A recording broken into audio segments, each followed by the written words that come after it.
Welcome back, ladies and gentlemen, to the Cloud Ninja Podcast. Today we're joined with our regular co-host, of course, Free Game Nino the Third, Ryzen, Black Lucia, aka Damon and Four, and of course myself. Yes, sir. What's going on, guys? What's going on, fellas? Yo, I'm crying. He said, and of course myself. What's up? Yo, Bar is funny, bro.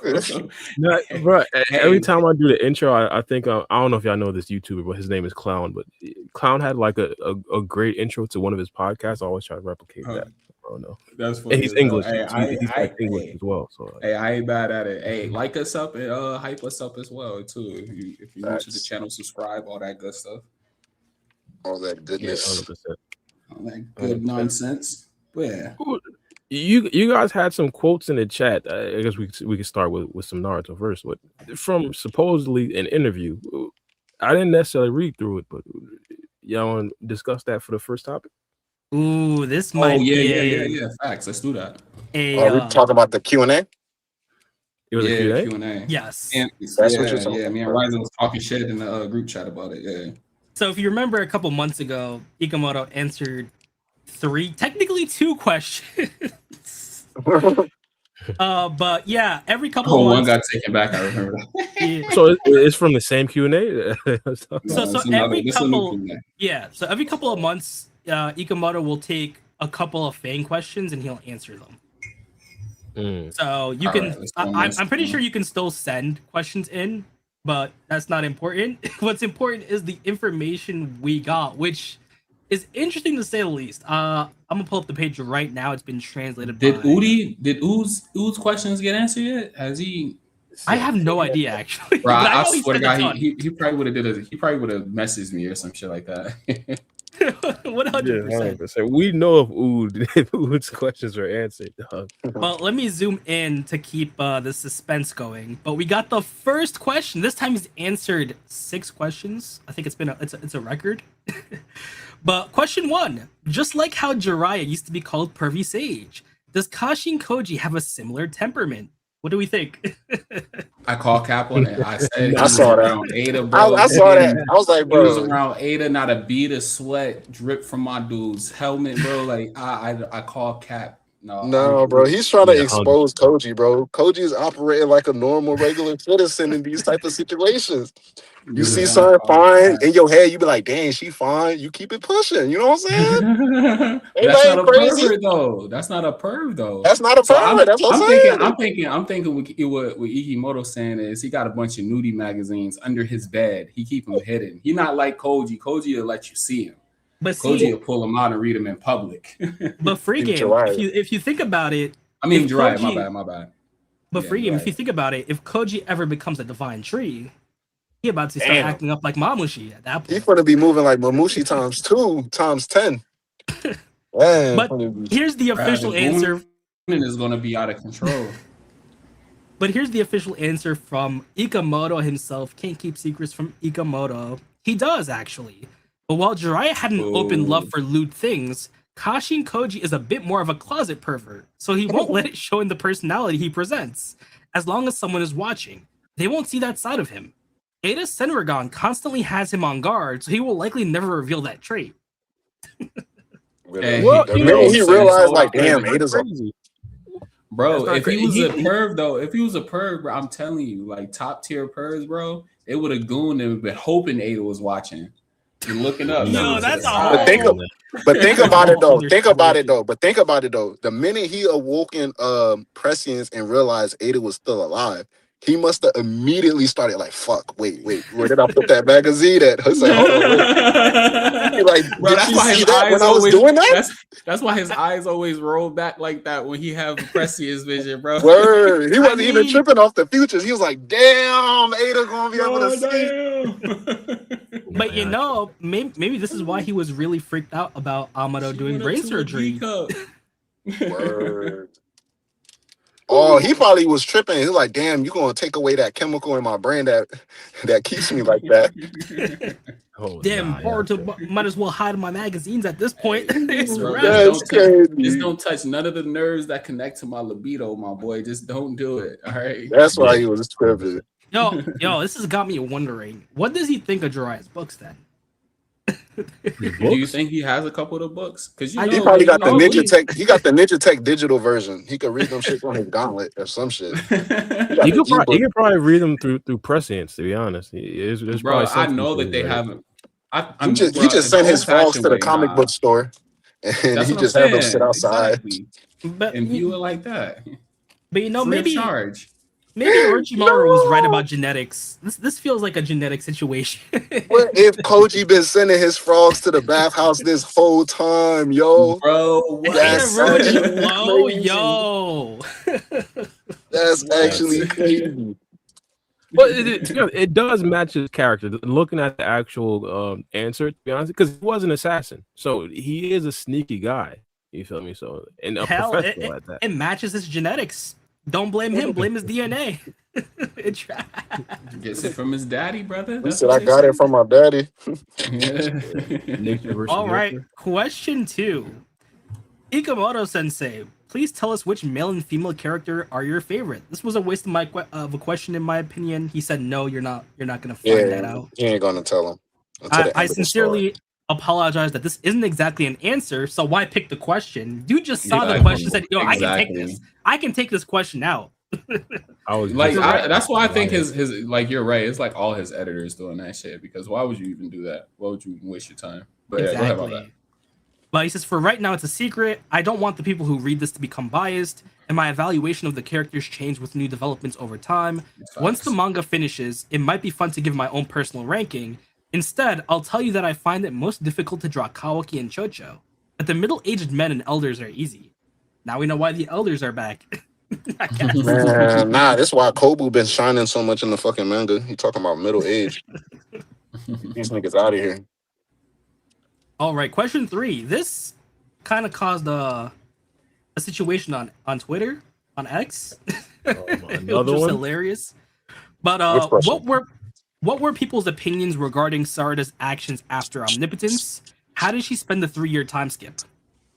Sumire, who also did not fall under the influence of Omnipotence, deliberately refrained from standing out with her speech and actions. But Sarada laid bare the truth and argued his case without holding back. Her father also deserted the village with Boruto, so she faced a great deal of hostility from those around her. Things like graffiti on the walls of her house and slander in the streets. In addition, even before Omnipotence, many people didn't think favorably of Sasuke. It's been difficult for her mother Sakura, but just like Sasuke, she continues to support her daughter and take her side. So she's been called the Uchiha with the hard A at the end. Hard A. Hard A at the end. He's saying slurs and shit outside. They're writing, they're spray painting Uchihas on her home door.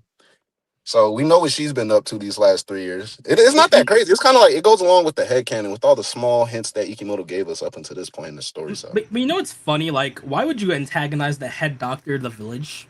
Literally. Unfortunately, Sakura ain't that type of person. But like, that was me. Yo, you got an uncurable disease that only I can cure. Well, go find another doctor. That's crazy. Well, does this mean like RIP Sakura Hokage chances? It's been RIP. I didn't even know it was like a thought. They not trusting her with not a damn thing, but a medical jacket. But I feel like this question does bring in the situation that at some point Omnipotence has to be reversed, and at some point they got to know the truth, because Sarada has to do something so great to get the respect of the village to even become Hokage. So if they're still in a situation where they still don't like the Uchihas, she can't really become Hokage. Like, there has to be a situation where they realize that yes, Sasuke's actions saved the world, saved the village. Sarada was right the whole time, and part of that might just have to be Omnipotence.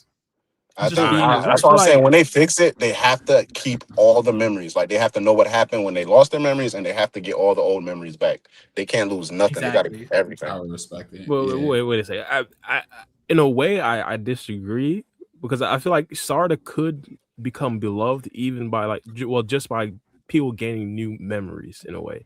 Or it's like if she does more good things, or a lot to the point where it's like overwhelming, they can't necessarily just keep holding on to the fact that, hey, she's an Uchiha. But see, the issue for that to happen, and I agree that is possible, but for that to happen, Boruto has to be seen in a new light. it can't be like, oh yeah, I never got my life back. No one knows what I did. People still hate me, but I will guard the village in the shadows. They still have to have that resolution for Boruto. He still has to be seen as that good guy, because if not, they're always going to have that question: why did Sasuke help the traitor? Why did Sarada advocate for the traitor? It can't be something like Itachi, where at some point we found out Itachi did the village a benefit, did the village a service. At the end of the day, the village still hates Itachi. If you talk good about Itachi, for the most part, they're still going to slander Itachi. So that could happen, but that they would have to fix Boruto's reputation and go through that and just like throw the bus under Kawaki. At that point, we know Boruto right now doesn't want to throw the bus on Kawaki, but at some point that's got to happen for that to happen. After Naruto, but oh no, I was just gonna answer. I was gonna say, I don't think.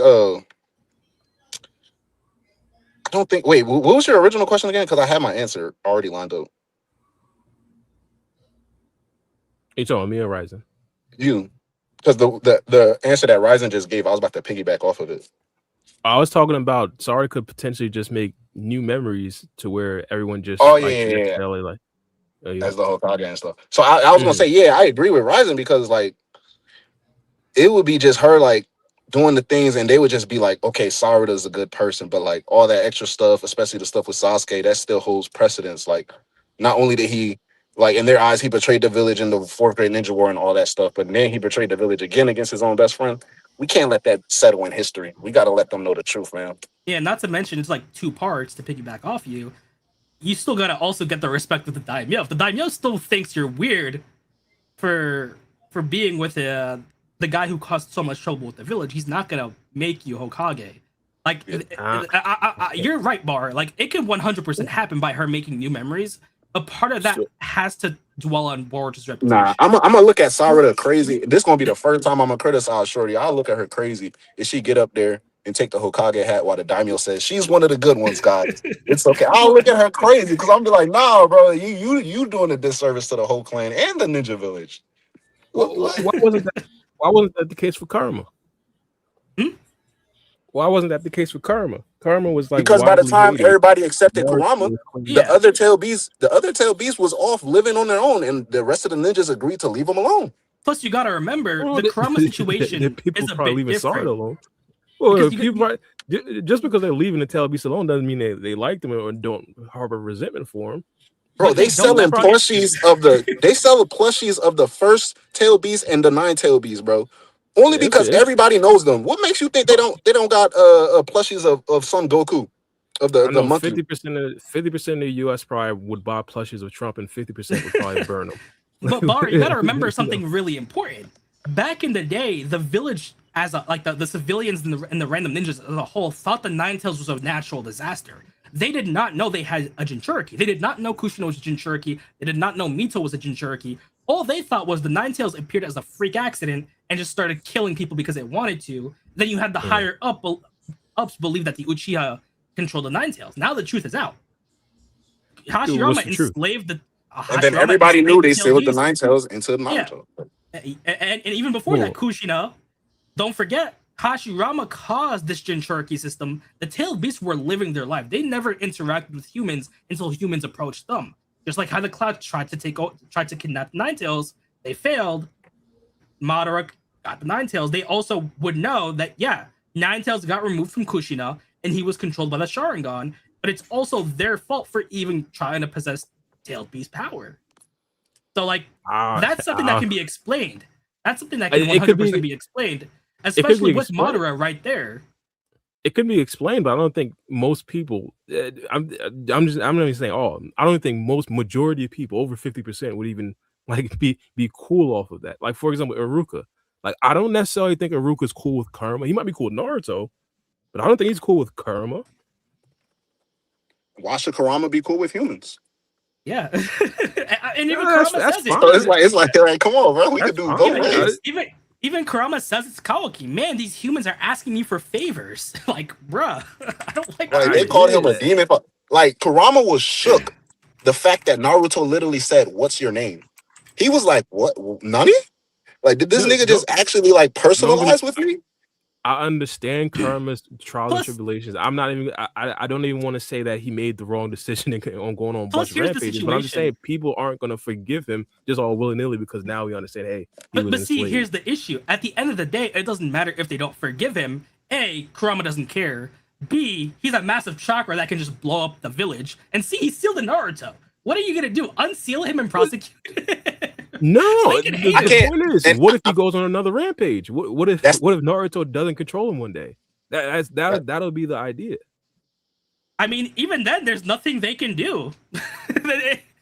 With Sasuke, So you at make the him the very Hokage?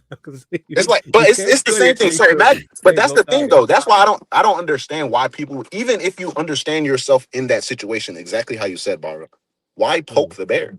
Like if the bear is just there and it's chilling, leave it alone.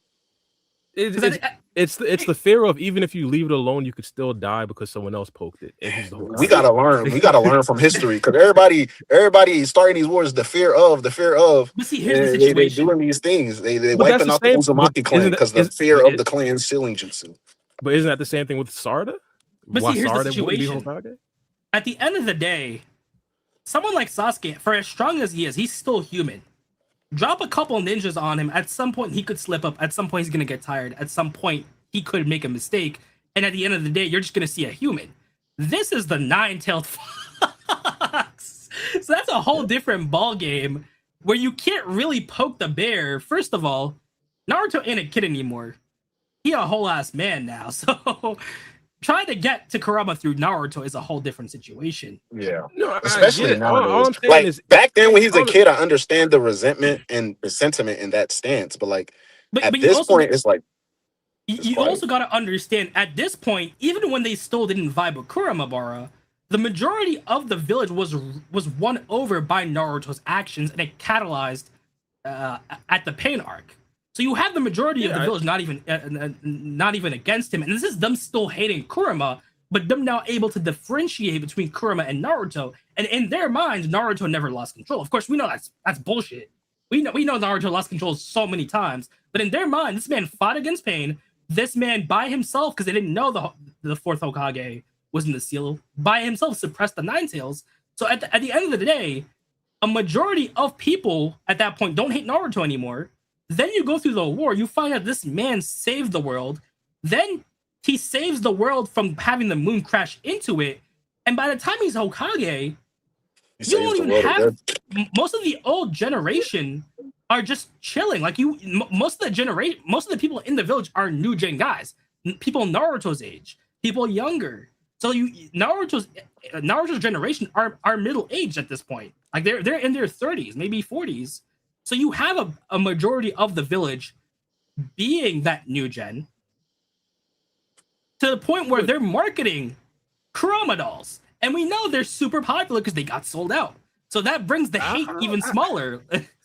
What about 26-year-old Naruto? I don't think most people at that time were like, bro, I mean, when he was 19 in Naruto the last, when the dude was 19, you should have seen the way the streets was going crazy. But just walking down the street. We're not discussing Naruto. I'm not saying Naruto wasn't beloved. I'm saying 26-year-old Naruto, there were still old heads walking around that probably voted for Naruto that still despised Karma.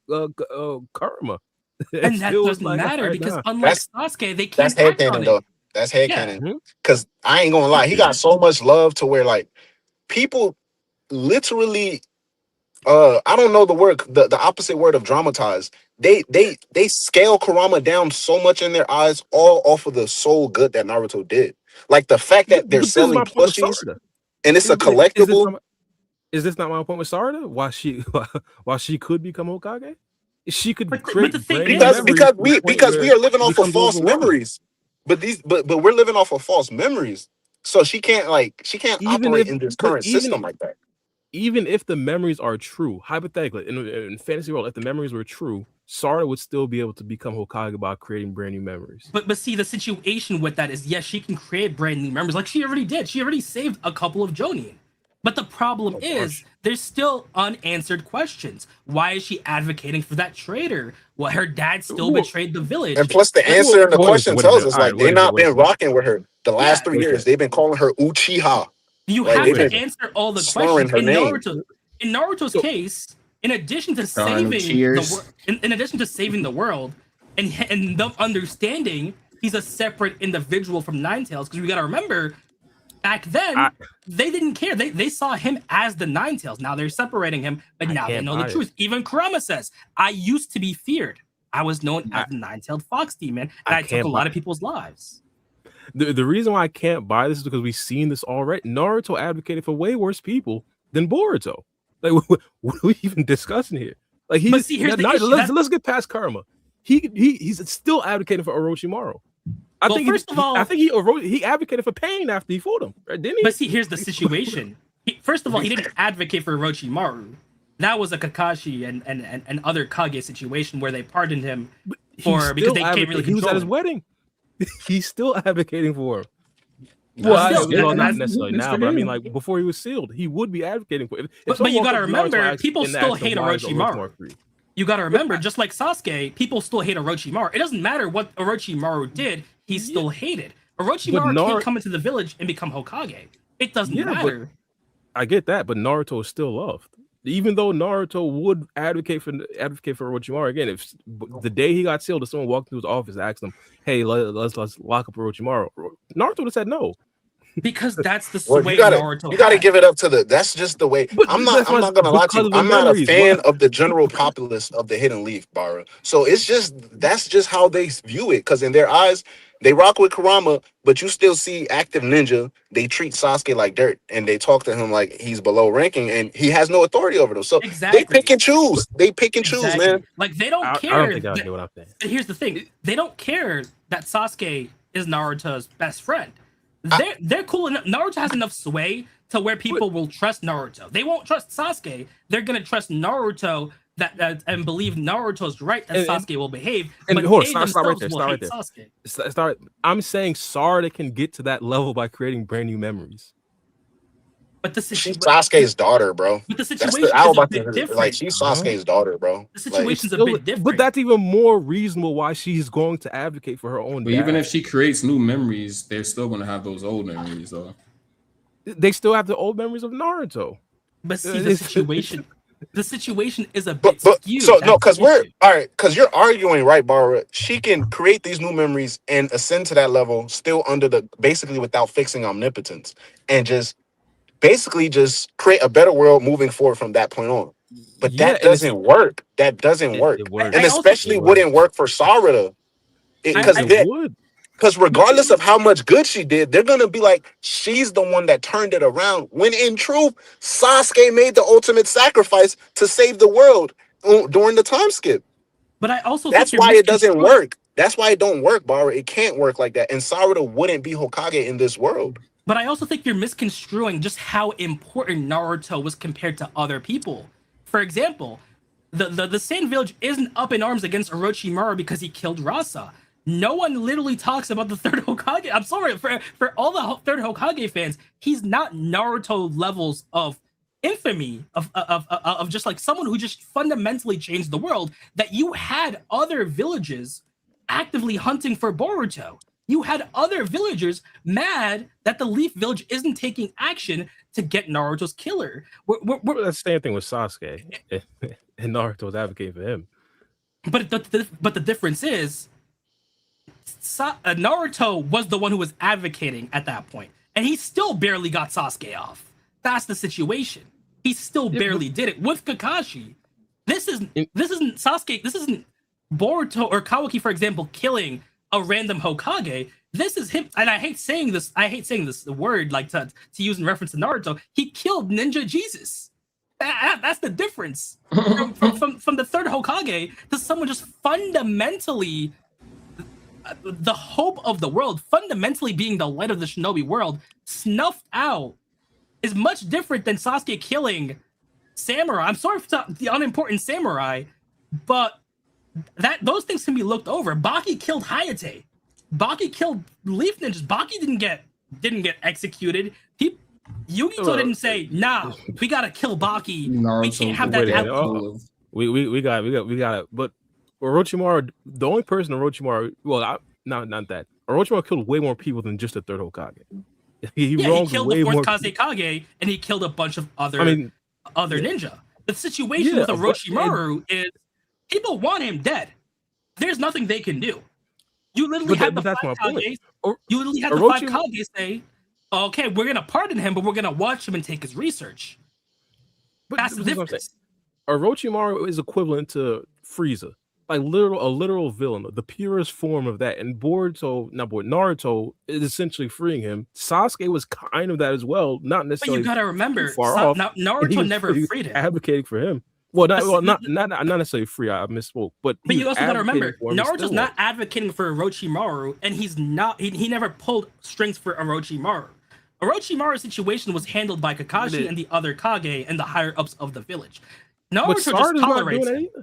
Naruto just tolerates him. Sarada's actively advocating for a guy who killed a legend and supposedly his wife and tried to kill his son. But she can't do. She can't do anything about it. She can't necessarily help out Sasuke, even RIP. Well, not say RIP, but how do they know that? Which is the whole point of Ikimoto's answering the question. Like, she's facing scrutiny because not only is she advocating so strongly, but in their village eyes, her father helped the perpetrator escape. And now you're trying to tell me they're innocent? And don't forget, it's not going to add up, bro. Like, that's not. Sumire literally told Sarada, if you keep running your mouth, you're going to get us in trouble. And he even points out that's the reason why, because I know I got on Sumeri's ass for like basically letting Sarada be the only one to try to fight for Boruto the last 3 years, but Sumire looked at the situation and said, these niggas think she crazy. I'm gonna just keep my tongue shut. You know what I'm saying? I'm gonna just go ahead and keep these informations and memories to myself. Like, Sarada was out there solo dolo because of how severe and how crazy the situation is. Like, I imagine with all of these little breadcrumbs Ikimoto's giving us, she eventually got to a point where she convinced most of the village, because we know for a fact they were running tests on Kabuki because they were confused. Why did Naruto's biological son had a scientific ninja body? And we know she went the route of passing out baby pictures. So she got to a point, at one point, where it was close, but everything still fell apart. So regardless of how she operates from here, if she's gonna still operate under the world of omnipotence, all of these things is still here. And Sasuke's reputation, it got better, but it simply got tolerated. Like, kids think Sasuke's cool, but his age group and the elders, you'll be able to find a probably one in every 350 people who rock with Sasuke.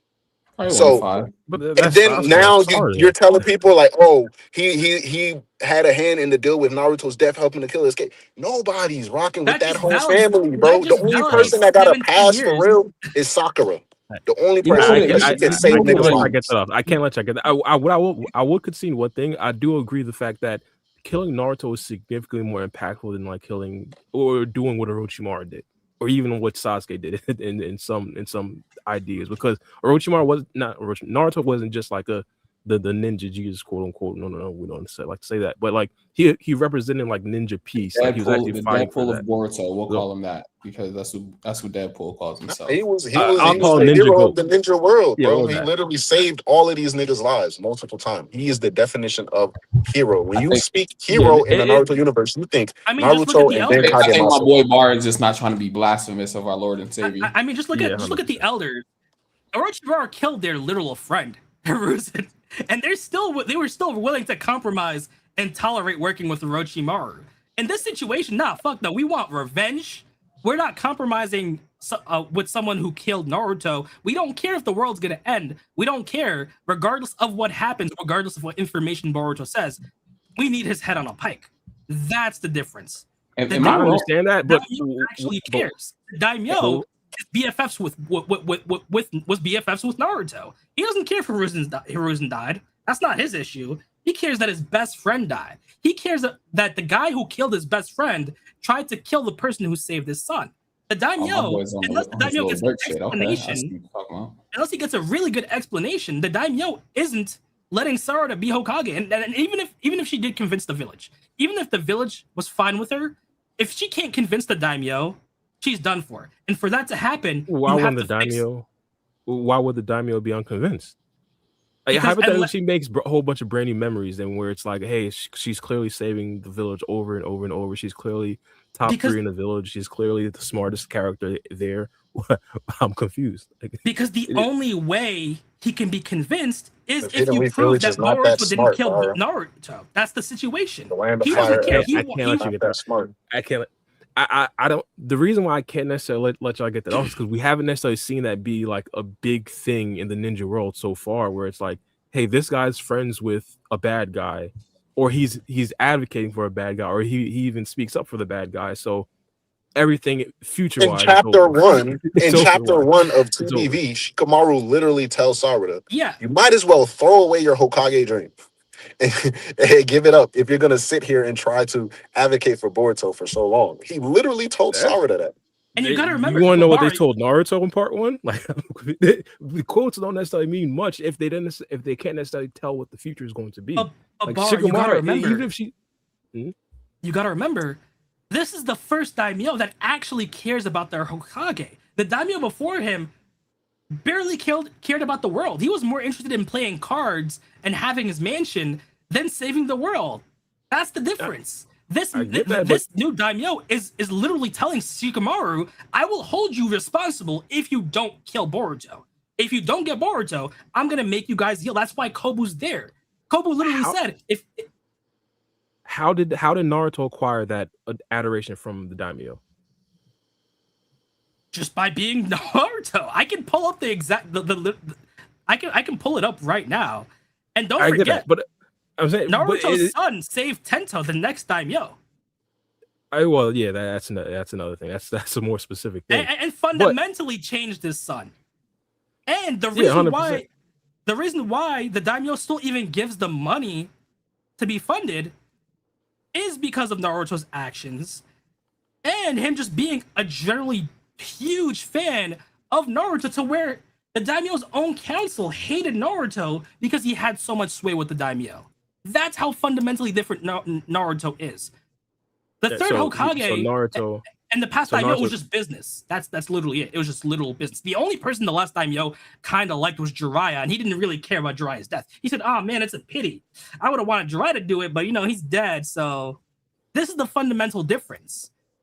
You have the leader of a whole country being invested in this. He's not a regular rogue ninja. When Itachi became a rogue ninja, the daimyo didn't care. When Orochimaru became a rogue ninja, the daimyo didn't care. He didn't tell Tsunade, "Yo, they killed my ride or die Hiruzen. I need you to hunt down Orochimaru at all costs.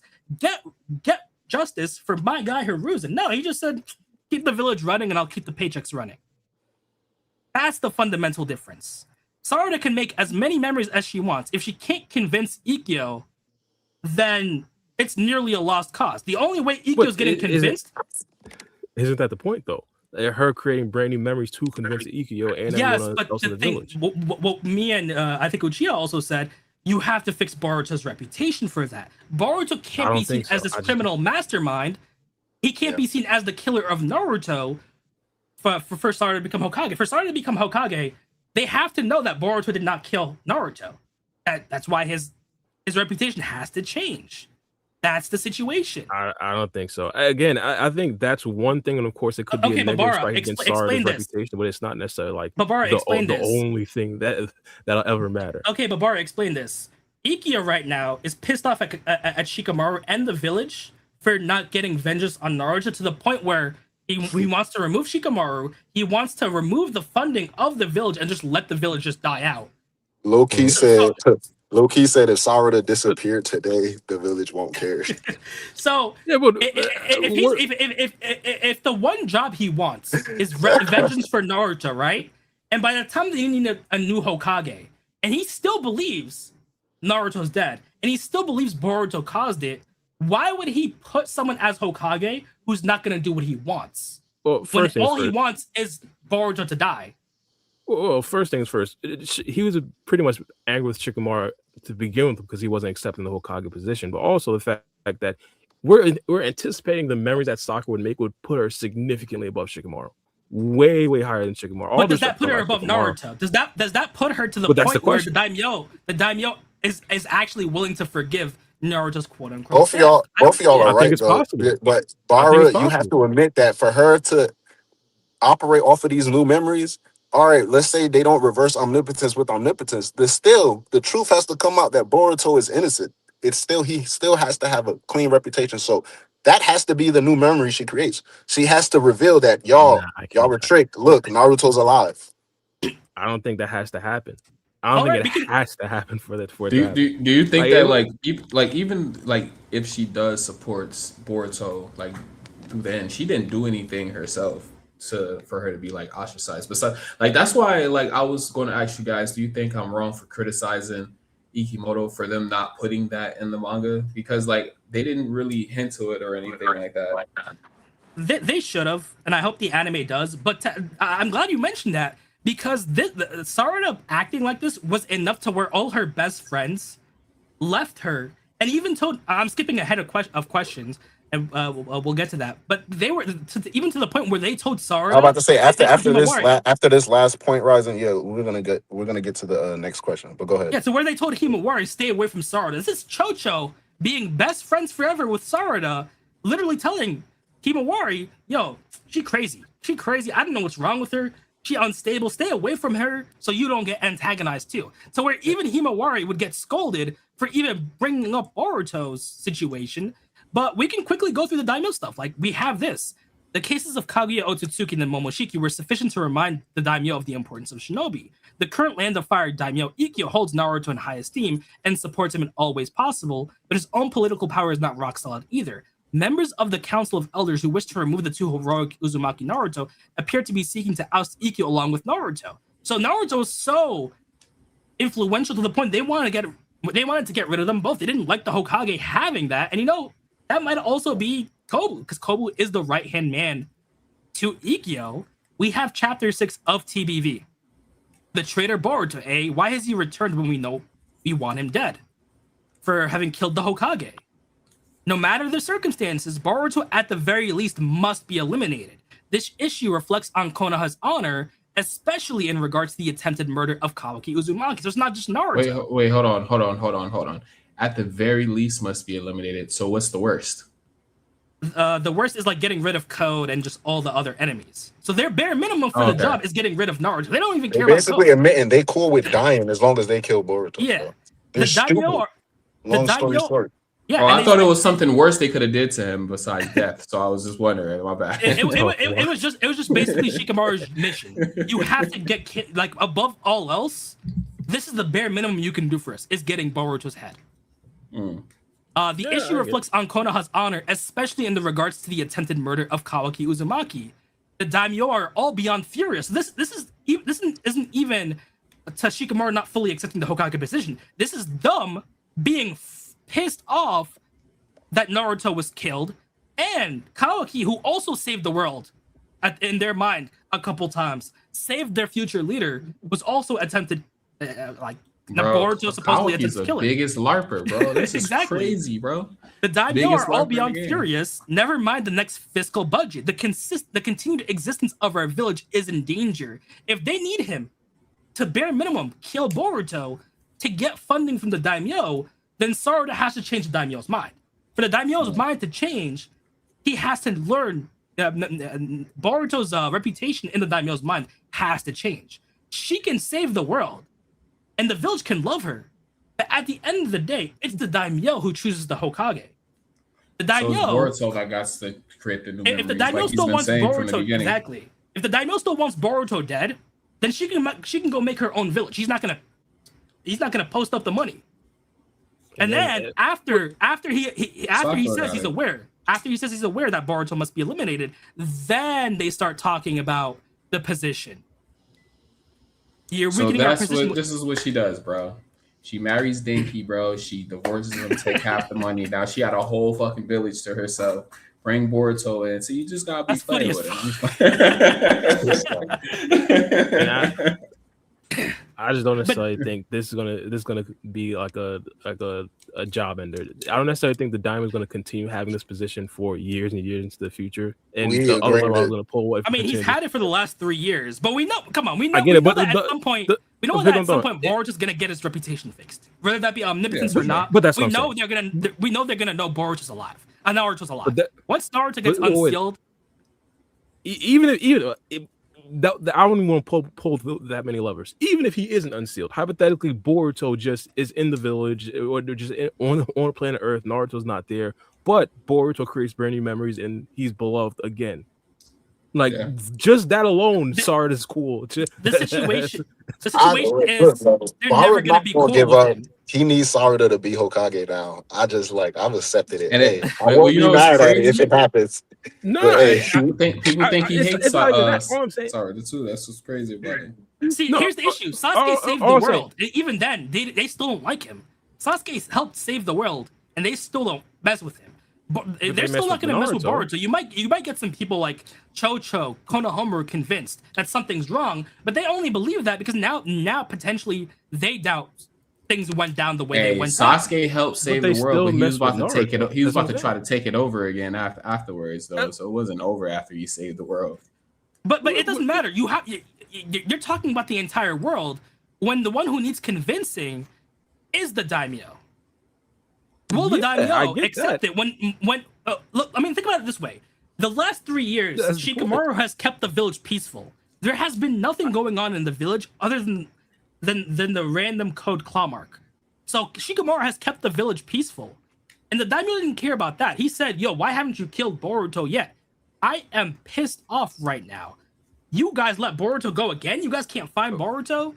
You had I get ninjas that. for the past 3 years looking for Boruto. So I- for the I past get 3 that, years, but- you've had peace, and he still didn't care. He still wants Boruto dead. No, Gar I has get- still been looking for but Boruto hasn't been creating brand new memories as well. I'm saying, even hypothetically, let's say not everyone still likes Boruto. Same thing with Sasuke. Naruto was still beloved as well, even though he was advocating for Sasuke every step of the way. Because Sasuke made memories to the point where he was tolerable. I'm not saying Boruto needs to be loved. If Boruto is tolerable to the point where Diamond doesn't have a must kill immediately order, But not even kill on sight. Just here's the situation. Order. Did Sasuke personally kill someone the daimyo cared about? The daimyo doesn't care. In the situation with Sasuke, daimyo doesn't care about Sasuke. Yo, let the ninjas handle it. That's fine. I mean, even look at this. Look at how pissed off the daimyo is. What is going on? I've been hearing he's in the village several times. Moreover, you let him slip right through your fingers when you had him in custody. He's one measly rogue ninjas. Why haven't you been able to dispose of him already? Elders are groveling. Please forgive this appalling, inexcusable blunder. And he tells them, recapture him and snuff him out quickly. Should you fail, those responsible will end up being brought to task. Rest assured, Lord Daimyo, we shall put an end to this in a matter that suits your wishes. And think about it this way. At this point in time, Boruto has already come to the village's rescue. Boruto, even later on, goes to the sand, helps them in the sand village. He saves Kobu. Instead of Kobu saying, oh yeah, you know what? Maybe something's different about it. Maybe something's going on. He did save me. Kobu's thinking, yo, this man has some nefarious plans. He's only doing this to set me up. Why wouldn't the daimyo say the same we're talking thing? early on. Yeah, because we're talking early on. That's kind of situational though. Like if you just wake up and there's a bunch of Mamushis about to attack you, and you're like, "What? How the hell did I get here?" Of course, you're gonna be a little bit suspicious. No, he pops up at the like exact like moment where you're about to die. Like it's very convenient that you pop up right when I get my vision back. I get that. No one's saying that Boruto is going to be for and I agree 100% freaking out. Appreciate the point. But to Ryzen, no one's going to say that Boruto just off of like the first couple of instances, everything's forgiven. To Freakin's point, they'll probably even think it's more suspicious. Let's say he does it 10 more times and we're in chapter 93. Like at that point, it's like, what are we talking about here? But they're still going to ask him, why did you kill Naruto? They're not going to gloss that. They know why Orochimaru killed Hiruzen. But now the question becomes, why did you kill Naruto? Oh they yeah, asked Naruto's that not already. dead. Yeah, and they didn't believe him. So the situation they didn't believe in that chapter. But I'm saying after 10 more instances where he saves the leaf in chapter 96, after he says it again, I feel like they'll be a bit more receptive to it. And to be honest, if the daimyo doesn't actually take off that, let's say, kill immediately order on Boruto, he's literally putting his own village in danger. But that's the point. They don't care. They've been told about the divine trees multiple times. Sarada literally told them that our best bet is working with Boruto. They don't care. They see Naruto's death as more important than I see what you're saying, Bara. the It's not gonna happen because these niggas are hard headed. I want it to happen, Bara, but like And I don't know, bro. They talking about some Boruto working together with the early. Shinju. Like that is crazy. It's not too I feel like early, bro. It's not too way early. too early. They should come It's to way their too senses early. right now. They should come to their senses right That's now. what I'm saying. And Y'all want it to happen immediately. To be honest, to Free Game's point. But they're not though. Look, They're not. So it lets me know like they're gonna be hard headed. Nah, but I'm saying saying suspicious of Free Game's everything, point. though, bro. You gotta be suspicious of everything. Oh, Bara, think about it this way: how are they gonna explain Momoshiki? In their mind, that's Boruto going on a rampage. So Momoshiki goes on a rampage in the village and starts attacking a couple of Leaf Jonin. Oh, Boruto, Boruto just says, "Oh wait, that wasn't me. He might have looked like me. He might have used my powers, but that's not me." I mean, how would that sound? You mean like a potential future attack, or no? Because we know Momoshiki is showing up in the next chapter or two. We see Leaf Jonins. We see Kawaki in his V2 form. We see Himawari potentially facing off Momoshiki. So there's a very decent chance Momoshiki manifests in the village and could even go on a rampage. So if he says that, like, not even killing anyone, if Momoshiki shows up and starts attacking Leaf Jonin, and people see quote unquote Boruto attacking Leaf Jonin, what are they gonna think? I think that's a bit different. I personally don't think that'll happen. I think Momoshiki is gonna assist Boruto on whatever Boruto specifically wants to do. Yeah, but that happens. He's fucked. If that happens, I think eventually, if he makes more memories, they'll probably forget about that as well. But at the end of the day, it's we his reputation. We might as well move it's the on same to thing the with next Naruto question, and Karma. It's literally the same thing with Naruto and Karma at that particular point. Let's go on to the next question. What's the next question? All right, we'll be on this for hours. How did Ina Shikacho end up training with Himawari? After Omnipotence, Himawari was worried about Boruto. She sought advice from Sarada, who openly supported him, but because Konoha's opinion of Sarada was in the state described above, the three members of Ina Shikacho became worried about Himawari and urged her to keep her distance from Sarada. As a result, Himawari spent more time with Team 10, but she still wanted to become Boruto's strength, so she decided to start training to be a shinobi with them. So even Sarada's best friends said, "Yo, this chick's crazy." I'm not gonna lie, bro. I wish he would have gave us this before. I done big broed Enojin into the family because that's my dog now. But the fact that they was really doing that to Lil Himawari after she was getting some great life advice from someone like Sarada, telling some stay away from her, stay away from that crazy red-eyed chick, bro. Bro, that's what I'm saying. They should have like that's crazy, bro. That's actually crazy. We never really got that. We never really got that like perception of everybody, like them viewing and making like Sarada an outsider. She doesn't really feel like an outsider in the manga. Like even somebody put in the comments. What did they say? Mind you, in the Leaf, the ninja in the beginning of the story literally jumped in front of Clog Rhyme to protect Sarada. Yeah, they're like, no, not her. Yeah. But still though, like if Ikimoto's trying to like make it a point that she's being ostracized, we should see more of that in the story, and that's not really being presented.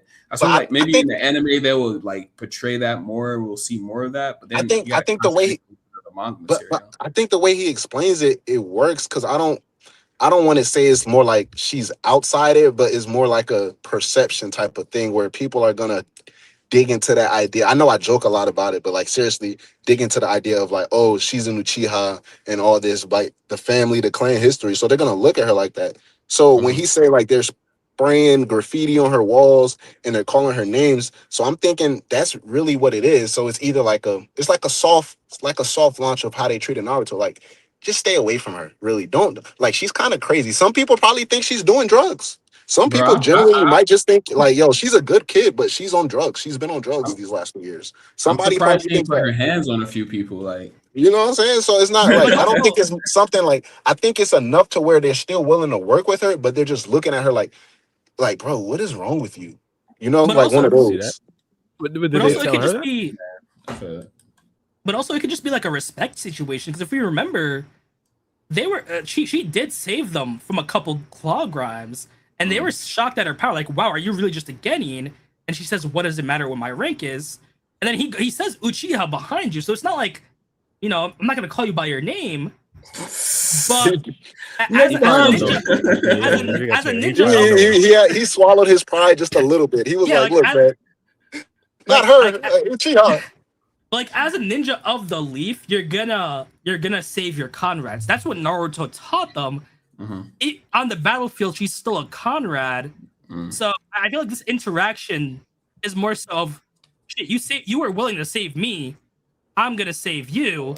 And your mom is scary, bro. So a great example of this is like when example of this is when they first fought Hidari and Boruto swooped in. Konohamaru was still talking tough shit, but he also saved Boruto right after because he was like, "Hey, right now, all that don't matter because we in the heat of battle. So I see what you're doing. This is what I'm doing." So exactly, it can also be that, but yeah. And even Shikadai said, he even had a fight with Shikamaru. Yo, I will lose as a ninja, not as a person. So as they're separating their emotions from what they need to do as a ninja. Yeah, I just think it's wild that, I mean, the memory thing, yeah, but like it's just wild. Like, imagine this. Even someone like Chocho, like, yeah, bro, telling Himawari to stay away from Sarada. But see, here's why it's so big. Because we gotta remember, Sasuke isn't a ruling omnipotence. So they can make up their own opinions on Sasuke. Chocho didn't even give Sarada the benefit of the doubt. You know, he's her dad. Maybe I should talk to her. Maybe there's a reason why her dad did this. So she could have separated from the whole Boruto thing. But no, she just said, your dad's a villain. Your dad's a full ass Uchiha. I knew they were bad from day one. and she just dipped. And she just dipped. So it's just the Naruto situation added with Sasuke's past record is such a big thing that even her quote unquote family, like someone like Ino, who would be close to family in her eyes, would tell Ino to, keep your distance. Probably caused a ripple effect between her relationship and Sakura.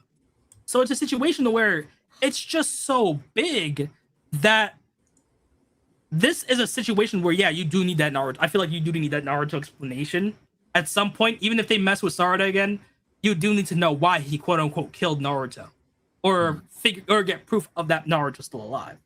But the next question is kind of tied to Team 10. This he answered a lot of questions this time. He said it was 6. He had to make up for that question that he deleted last time. Yeah, 100%. Well, I feel like this exploded on Twitter too. The question is, when did Inojin start liking Himawari? Oh, put it up on you got a massive Rasengan on this. Oh my goodness, this again. So next question is, why did Inojin start liking Himawari? The first time Inojin came to understand that he liked Himawari wasn't until recently, when their time spent training together and on missions increased. Taking care of the house all on her own is quite admirable, and her self-reliance gives her an air of maturity about her. As Inojin took notice of these things, he gradually fell in love with her. Let me set the record straight. He won a Inojin would have never fallen in love with Himawari if it wasn't for Kawaki.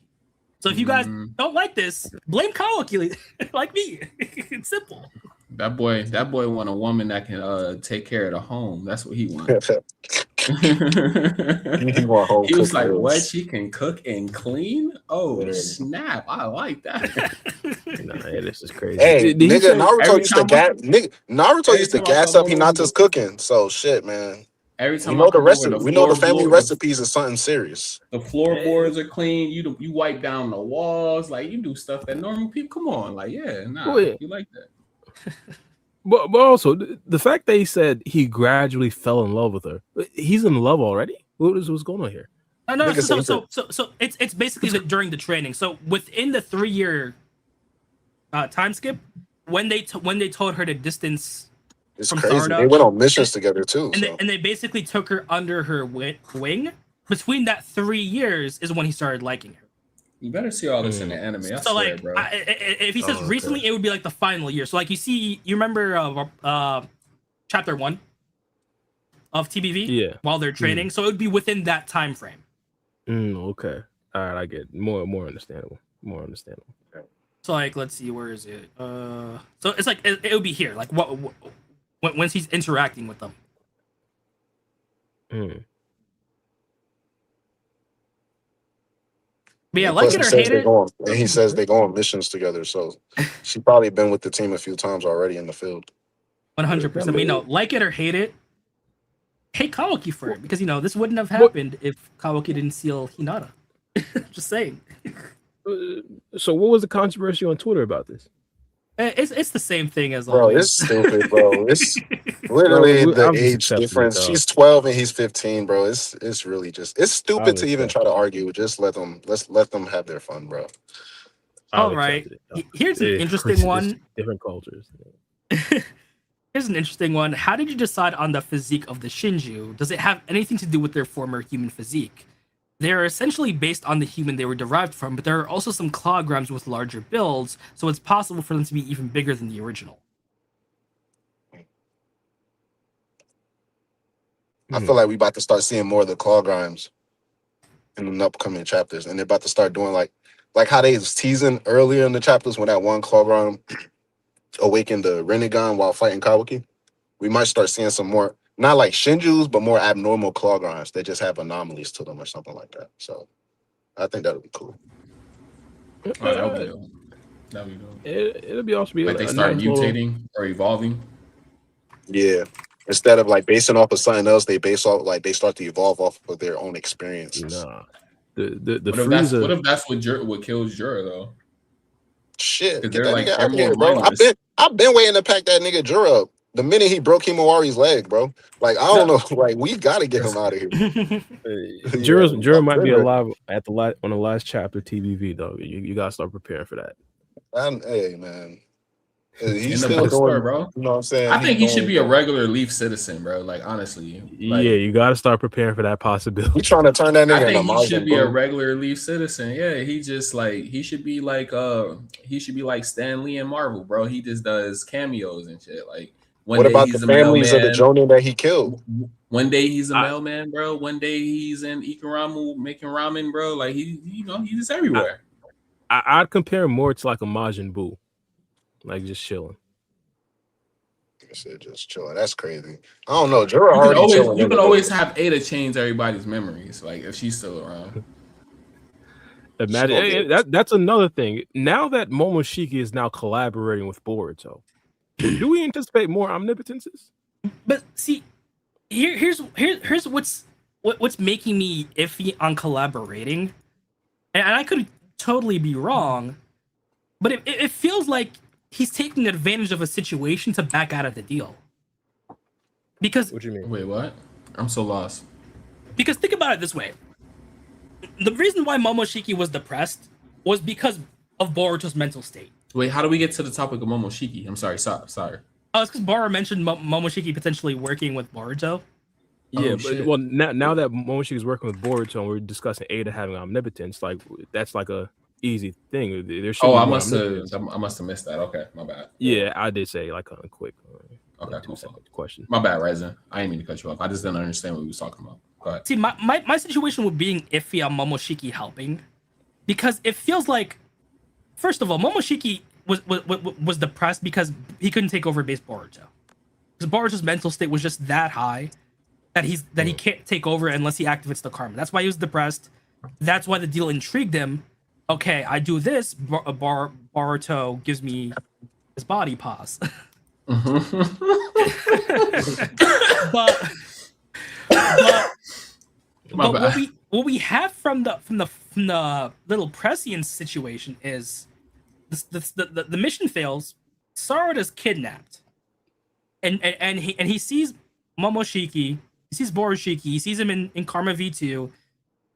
You have Karma V2 Kawaki next to him. You have Leaf Ninja, and you have Himawari looking all shocked and surprised. So after this, he tells Boruto to listen calmly and that the plan will fail. So Boruto teleports there, and Koji says, "Hold on, Boruto, don't go, and it gets cut off. And he says, "Damn it, that fool." So in my mind, if it was as simple as him arriving there, not seeing them, and just going back to Koji wouldn't be this freaked out. And if the prescience is applying that Momoshiki pops out, and Koji is scared, this could be a situation where Boruto's mental state fell down so much because he put Sarada in danger to where he can't save her now, that Momoshiki might have just saw his opportunity. Because remember, it's a deal of convenience. If Boruto breaks down and Momoshiki sees the opportunity to just take over, more likely than not, he's just gonna take over. So in my mind, I wouldn't like. I'm not saying there's no chance. I'm just saying that there's a possibility that he might just renege on the deal next chapter and say, "Yo, I took over. You know what? I'm gonna try to kill Himawari right there. If I kill Himawari, Boruto's never coming out. If I kill Kawaki, that's two birds with one stone." I get where you're coming from, but I just think that Boruto lives for a lot more than Sarada. Like, if hypothetically Sarada does die, like, I feel like Boruto's still going to want to save everyone else. I mean, think about it this way. What was Sasuke's one request when he thought he was going to die to save Boruto? I mean, and Boruto was already... you're right. To answer your question, he just said, protect Sarada. Basically. And don't forget, Boruto was already depressed that he couldn't save Sasuke, to the point where the second he saw Hidari, he freaked out and wanted to kill Hidari as fast as possible, even though Koji scolded him and said, "Yo, you're gonna show the world at this race." Sorry, I panicked. And then after that, he hasn't been putting on his headband again, because we know when he puts on his headband, he has his resolve. So if he failed his sensei, right, and his sensei's a tree, and now potentially he failed Sarada, he doesn't know if Sarada's gonna get devoured. He just knows he can't get to her. And at the end of the day, there's just so many things going on. It might potentially be a Naruto Hinata situation where he saw Hinata get stabbed and he didn't even talk. Ninetales just took over. So if it's a situation where, shit, I couldn't save my master, I couldn't save my friend, this might be the situation, because we've seen the cracks. We've seen the cracks in his mental state, and so far he's been able to hold on, but at some point he has to fall. At some point, Momoshiki will rampage. It can't be a situation where Momoshiki never rampages, and we don't have a situation where he needs to learn a lesson. And I feel like this is enough of a push, because just look at Sasuke. So escape for now, survive at all costs, and build on all the skills I hammered into you. Then there won't be anyone who'll be able to stop you. Watch over Sarada for me, Boruto. And then what happens after? He sees Sasuke, he gains his resolve, and he tells Sasuke, "I've got this, old man. I mean master." So he's resolved to protect Sarada and save the world. If Sarada's suddenly in danger and he failed her, that by proxy means he failed Sasuke. By proxy, it means he hasn't changed from that 13-year-old kid who needed his master to save him, where he couldn't do anything to save his master, where he couldn't do anything to showcase that he had what it takes to save the world and restore order. So it might be a situation where he snaps. Of course, it might not happen. Of course, this could be him willingly letting Momoshiki take control and Momoshiki helping him to get to the base. But there's enough leeway from the images to where it might be a situation where he snaps. And this is the perfect storm. This is Kawaki getting validated finally. Because think about it this way. Kawaki needs to get validated to an extent. If Momoshiki's rampaging, that just finalizes it in Kawaki's mind that Boruto needs to go ASAP. I don't think he needs to be. I feel like he probably wants to clap Boruto currently. but I get where you're coming from. Well, yeah, pause. I get where you're coming from.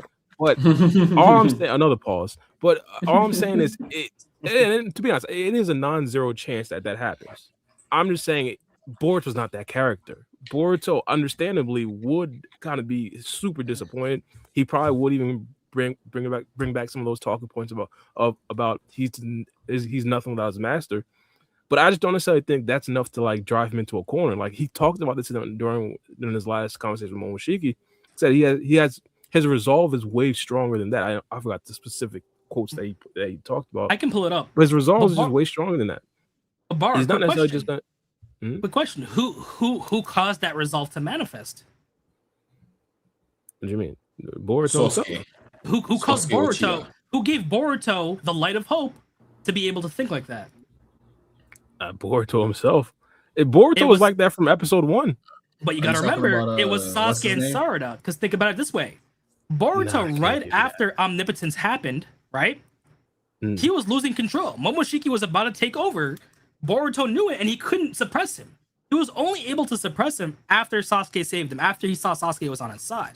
So we have precedent that Boruto's mental state can get shaken up enough to where Momoshiki gets that leeway because Boruto just can't focus on his mental state. He was panicking, even though he didn't wanna hurt his friends. His mental state was shot, and we have it right here. Do you get how we're feeling that you betrayed us like this? Boruto, say something, you monster. Momoshiki's in his mind. What a bind. Kill or be killed. Though it's not very shinobi-like to take down former friends, is it? Let's switch. I'll slaughter them for you. Shut up. Stay out of this. We have the little starter situation. Give up. And then Karma activates. He notices, he knows Momoshiki's taking control. He can't suppress the karma. He even tells Momoshiki, if you dare hurt my friends, I'll never forgive you. Your friends, I don't see any friends here. In fact, you don't have any at all. Only enemies. Just admit it. You know already, don't you, that everyone wants you dead. There's nowhere you belong, no reason to live. So go to sleep forever. And he's giving up. Karma's going up from his hand to his shoulder. He's giving up. Then, surprise. I don't know if Sasuke that means he's saves giving him. up. Uncle it's not him giving up consciously. It's him getting so depressed that Momoshiki's taking over whether he wants it or not. This is the situation. This is literally the interaction. He literally notices Momoshiki's about to take control. That's why he says, don't hurt my friends. Even though, like, Momoshiki could care less if Boruto forgave him or not. But we see that Momoshiki was about to take control. Then we get the Sasuke situation. He's surprised. Uncle Sasuke, come, let's get out of the village. Then they talk. He's getting that info from Sasuke, and Momoshiki literally validates that this was the perfect time. Is he in his right mind? He's going to help Boruto for his daughter, even though he perceives Boruto to be an enemy. And then he tries to gaslit Boruto one last time because he knows that Boruto's mental resolve is increasing. His mental state is going up now that he has Sasuke on his side. Now that he knows Sarada is in her right mind. And Boruto realizes it. Now he can think clearly. And says, the damn brat, what crazy mental resolve he has. Because he knows now he can't take over. That trick with Shikadai isn't going to work anymore. He's fully pulled up his resolve. And let's see, where did... here it is. Damn shinobi, yapping on unnecessarily and interfering with the perfect opportunity for me to make him despair and lose his will to live. This is bad. This line of talk is extremely bad. It wasn't supposed to go like this because he saw a version of the future where he could take over. But Sasuke's words, words have power, words have meaning.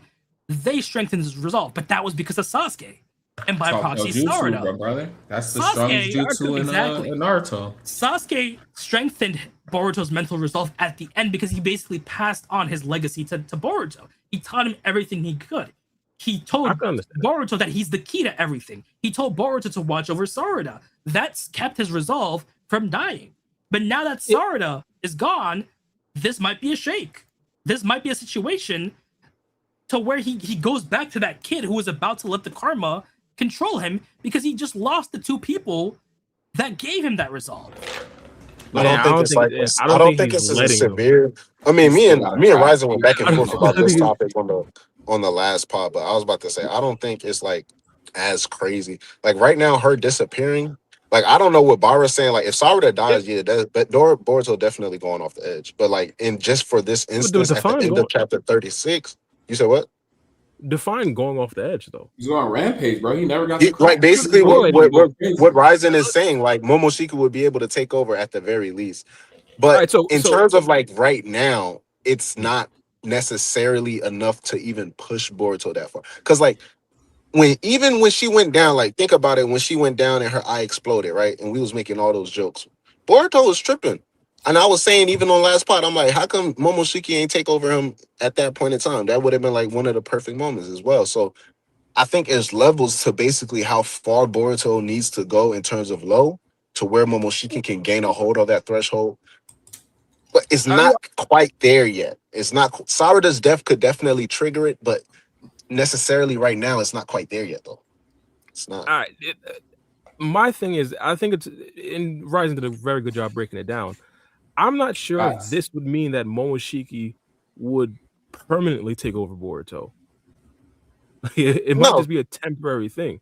And But for Momoshiki specifically, it wouldn't make sense to have what 2, even let's say 3 hours of freedom versus a lifetime for Somebody in the Otsutsuki's that could be millions of years. But somebody in the comments said that it was go to where Momo told him he'll push him in the corner of his mind through despair. But Bara, think of what he can do in that 3 hours. If Borushiki kills Himawari, it's over. It's a wrap. If he kills Shikadai, that's different. That's different. If he kill Himawari, of course, yeah. Like if we he don't know what's spends those 3 hours, or even give him an hour, if he spends that 1 hour decimating a large chunk of the village, how would Boruto ever forgive himself? Now, of course. Well, himself. Wait. Before you go further, though, before y'all go further, because I just started to ponder on this. Do we believe that anger is something that Momoshiki can use? Like, we know for Naruto that was the case. No, that was different with the Kurama. Yeah, like Free Game is probably along the lines what I'm thinking, because like I don't know if Boruto like getting angry. I think so. But in terms of like Momoshiki needing, like, based off of the terms Momoshiki was even trying to make him angry he's trying to make him depressed. Yeah, he's trying to make him sad. So I don't know if anger would be something. I don't know if anger. Well, not even sad. Just give up, basically. Yeah, like just give up. But wouldn't they be linked? Yeah. Wouldn't they be linked? He's angry because he understands he can't necessarily do. Angry is not giving up. Distraught is what Naruto was. He's angry because no. Listen, real quick. Distraught is what Naruto was when Kabuki killed Boruto in front of his eyes. He couldn't move. He couldn't do nothing. Right.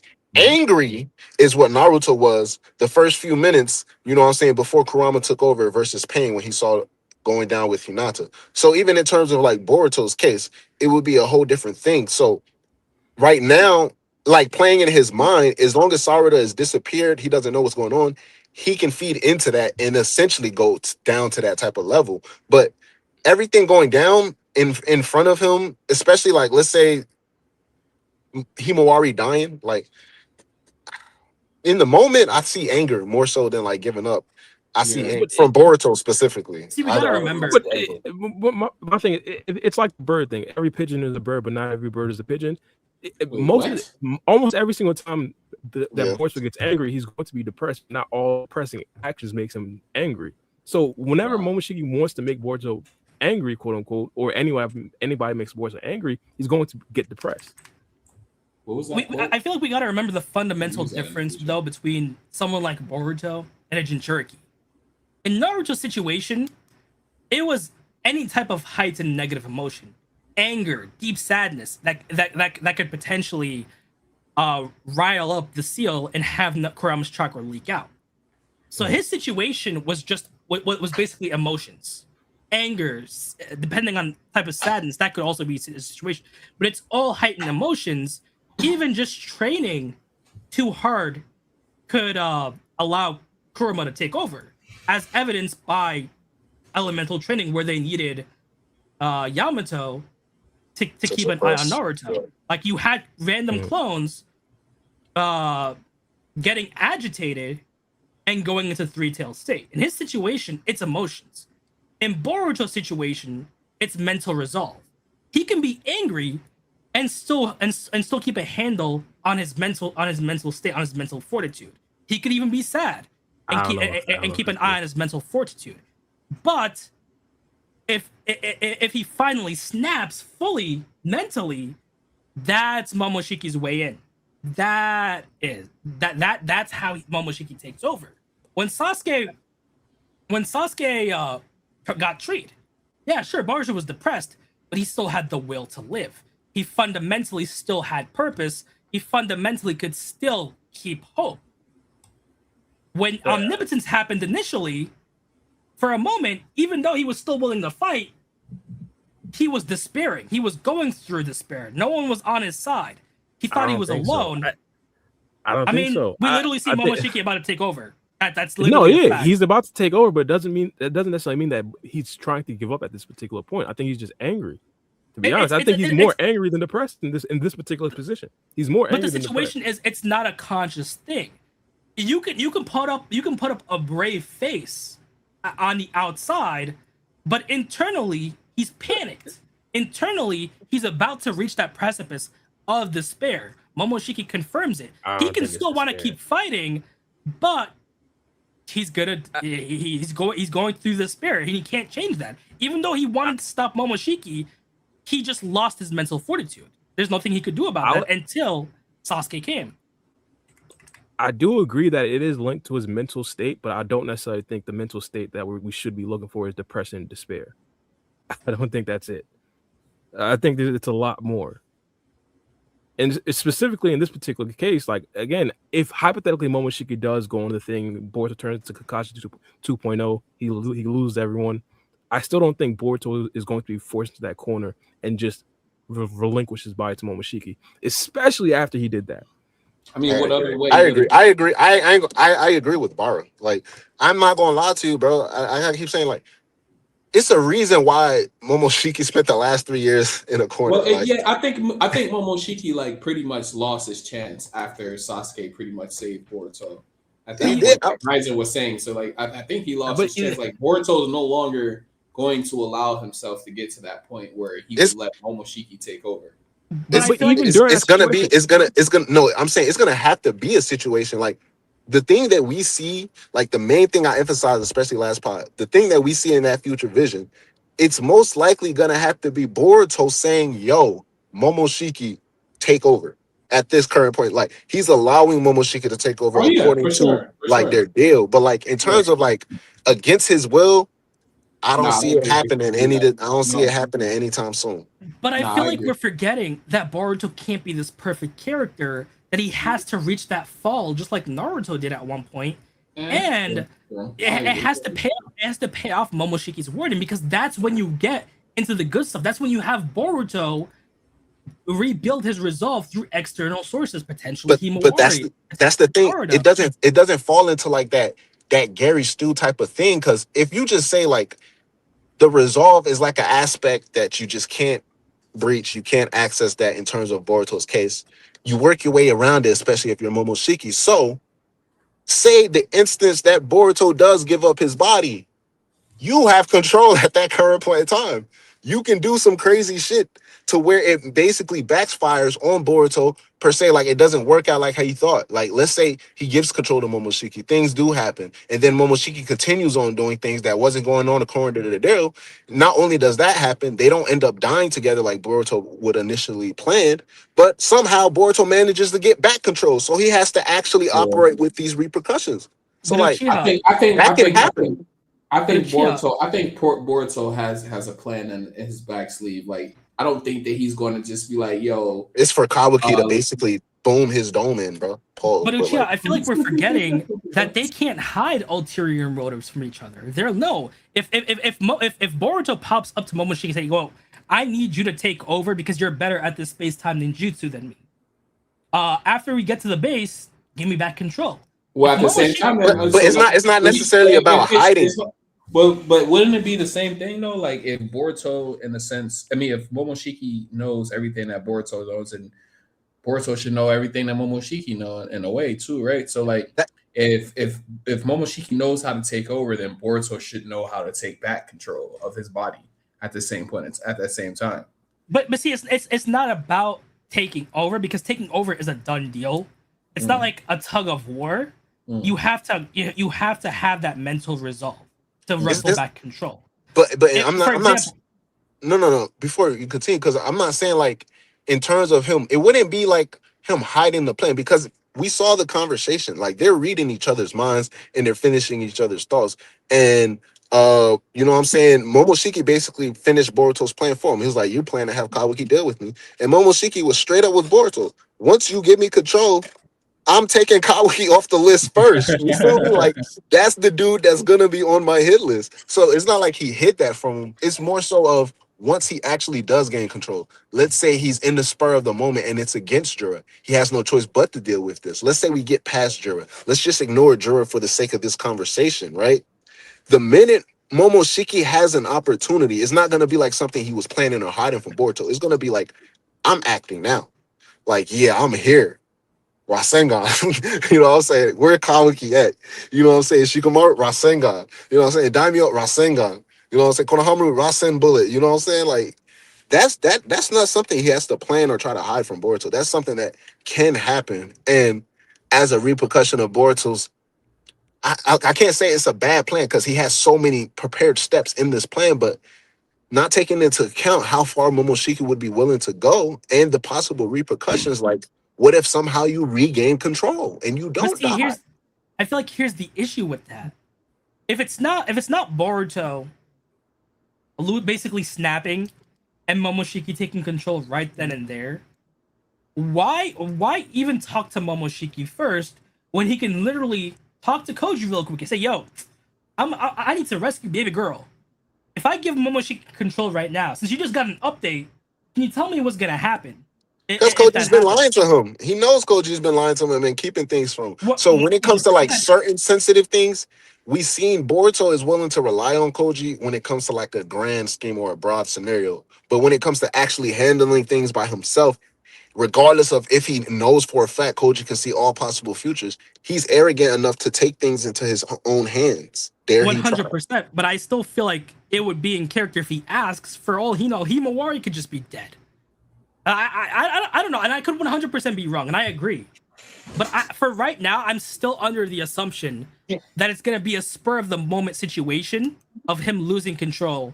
Himawari getting like a fatal blow in front. That's like a wild card. Like that's we know. Like Himawari, if anything, people can argue or debate Sarada or something, but for sure Himawari is his screw loose. So because something bad happening to her, especially in front of his face, I give it. I can't say because even just look at Koji's features.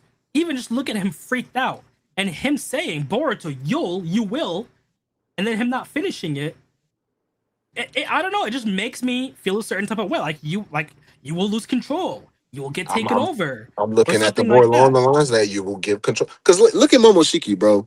We know when Momoshiki take over, bro be having the most sinister smiles, especially if it's again. Like, it looks like Boruto real life just popped his collar and said, "Yo, Momo, go ahead, my boy."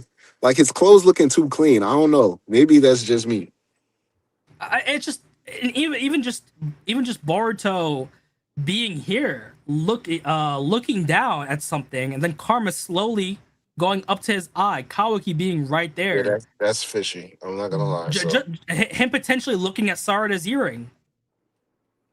Seeing that she's gone. Karma just snakes up, just kind of like how Naruto just instantly snapped into six-tail state for Hinata. It makes me feel like this is a situation where he just snapped, especially, like I said, I could 100% be wrong.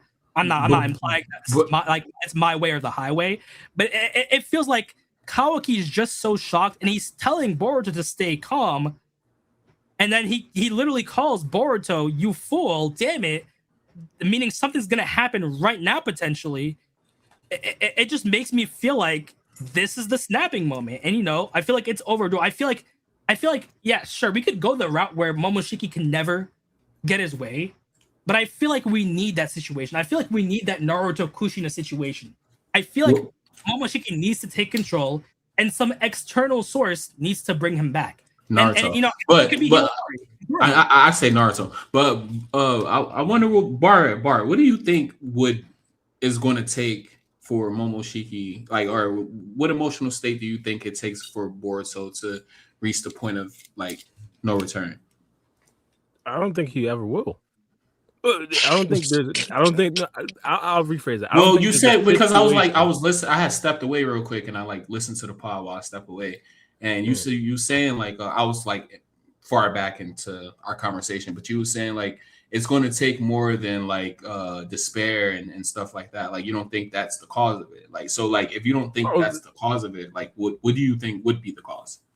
Well, I was in that specific. I was talking about the specific emotions which allows the Momoshiki to take over. Now, in my personal opinion, that would be a temporary takeover. Anytime that Momoshiki takes over Boruto, even I would say in the past, but let's say even in the future, it's going to be temporary to the point where even at the point where Sasuke talked him down, I think that takeover would have probably been temporary as well, or not probably. It would have been temporary as well, even though Momoshiki probably thought differently. So I don't necessarily think there's going to be any situation where it's like, hey, Boruto is now going to give up for the rest of his life, unless it's that deal that Boruto made with Momoshiki. But even that, I think that Boruto is going to slime Momoshiki out. Okay.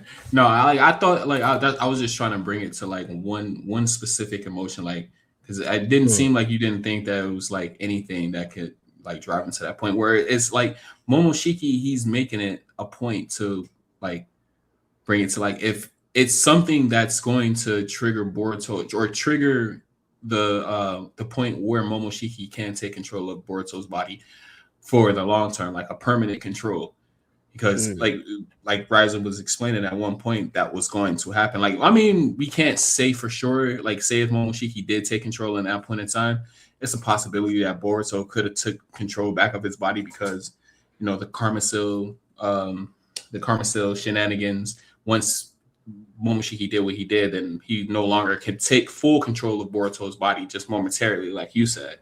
So I think that even if he did it back then, then he may have been able to take back control. But like, so if you don't think it's despair, what else could it be? That's the only thing I was wondering. Yeah, I think Momoshiki just has a fundamental misunderstanding of Boruto's character to where he's like a hard-headed character, all due respect to him, where it's like no matter what, like he's always gonna believe, I guess the believe it type of thing from Naruto, like that type of thing. Like he's always gonna believe in himself type of thing. But specifically, like when it comes to depression and despair and what actually triggers Boruto letting Momoshiki take over, or not necessarily letting him, but what triggers Momoshiki taking over, I think it's more broad than just despair and depression. I think it could be a lot more emotions that could just trigger Momoshiki being able to take over. But in regards to him taking over permanently, I don't think there's pretty much anything that could happen, unless again it's the deal. But wouldn't that be basically saying Boruto's perfect? Because we know any takeover is going to be temporary, of course. But what I'm talking about is there's got to be an external source that brings Boruto back. I mean, think about it this way: whenever Ninetales would take over, we knew that wasn't going to be permanent. When Naruto failed to get Kurama's chakra, there was always a bailout. For example, when he went 8-tail state, Minato bailed him out.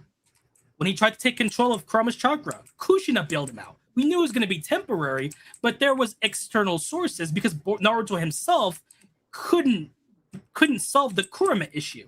Even though he didn't want to destroy the village, fact is, if it wasn't for Minato bailing out, he was going to destroy the village. Ninetales was going to escape, and he was going to die. Even going back to the Orochimaru fight, he did not want to kill Sakura, but if it wasn't for Yamato, Sakura would be dead. And we can say the same thing with Boruto. Momoshiki could take over. Momoshiki's plan is to make Boruto despair. If hypothetically, I know it's hypothetical, if he had gotten control, he would have killed Shikadai and the rest of Team 10. That's how you get Boruto to despair. That's the issue. If he takes over, there's a good options for him to get Boruto to fully give up, to do things where Boruto might not ever forgive himself. And I'm with you 100%. It's going to be temporary. I feel like there's got to be an external factor. There has to be a payoff for Momoshiki. If Momoshiki always gets walled every single time before he can do anything, it makes Boruto seem like this perfect character.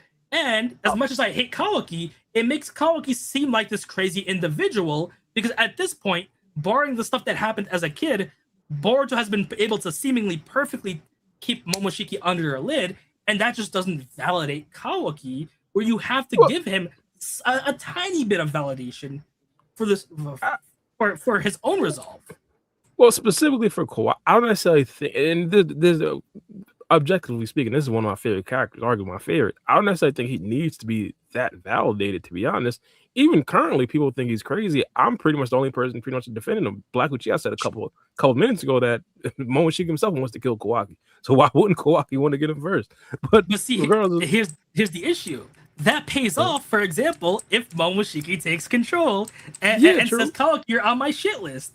Kawaki doesn't have to know that. If Kawaki's always seeing Boruto in control and potentially in control of his karma now, it brings into perspective that, maybe he couldn't do it as a kid, but now he can do it. Because initially, Kawaki did not want to kill Boruto. So I don't know. I could 100% be wrong. I just feel like there's better payoff if you have Momoshiki take over. I don't want Boruto to be this perfect person. I want him to learn a lesson. I want him to gain new resolve. In my opinion, I feel like Himawari and Kurama are the best bet right there. And you could throw in other characters too. I just don't I feel like it's paid off already. Like all the payoff that we've already needed, that we've already seen, we've already seen it. Like he literally, Boruto tried to kill Naruto.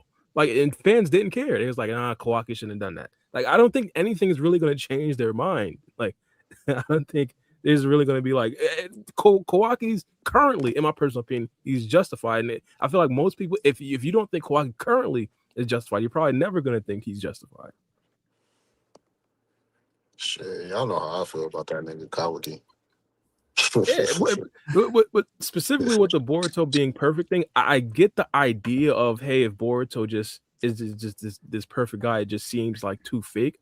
I wouldn't necessarily call it perfect in a way. I just say it's his personality trait, specifically with what Momoshiki wants him to do. It's like trying to get an extrovert to be quiet. You can't necessarily just get Boruto specifically, maybe another character, but Boruto specifically, you can't get him to just be in a corner and not want to do anything. Like, it feels like we even have Naruto. Naruto was this guy who never wanted to give up, but even he had his moments of fracturing, and every time he did, he learned a lesson.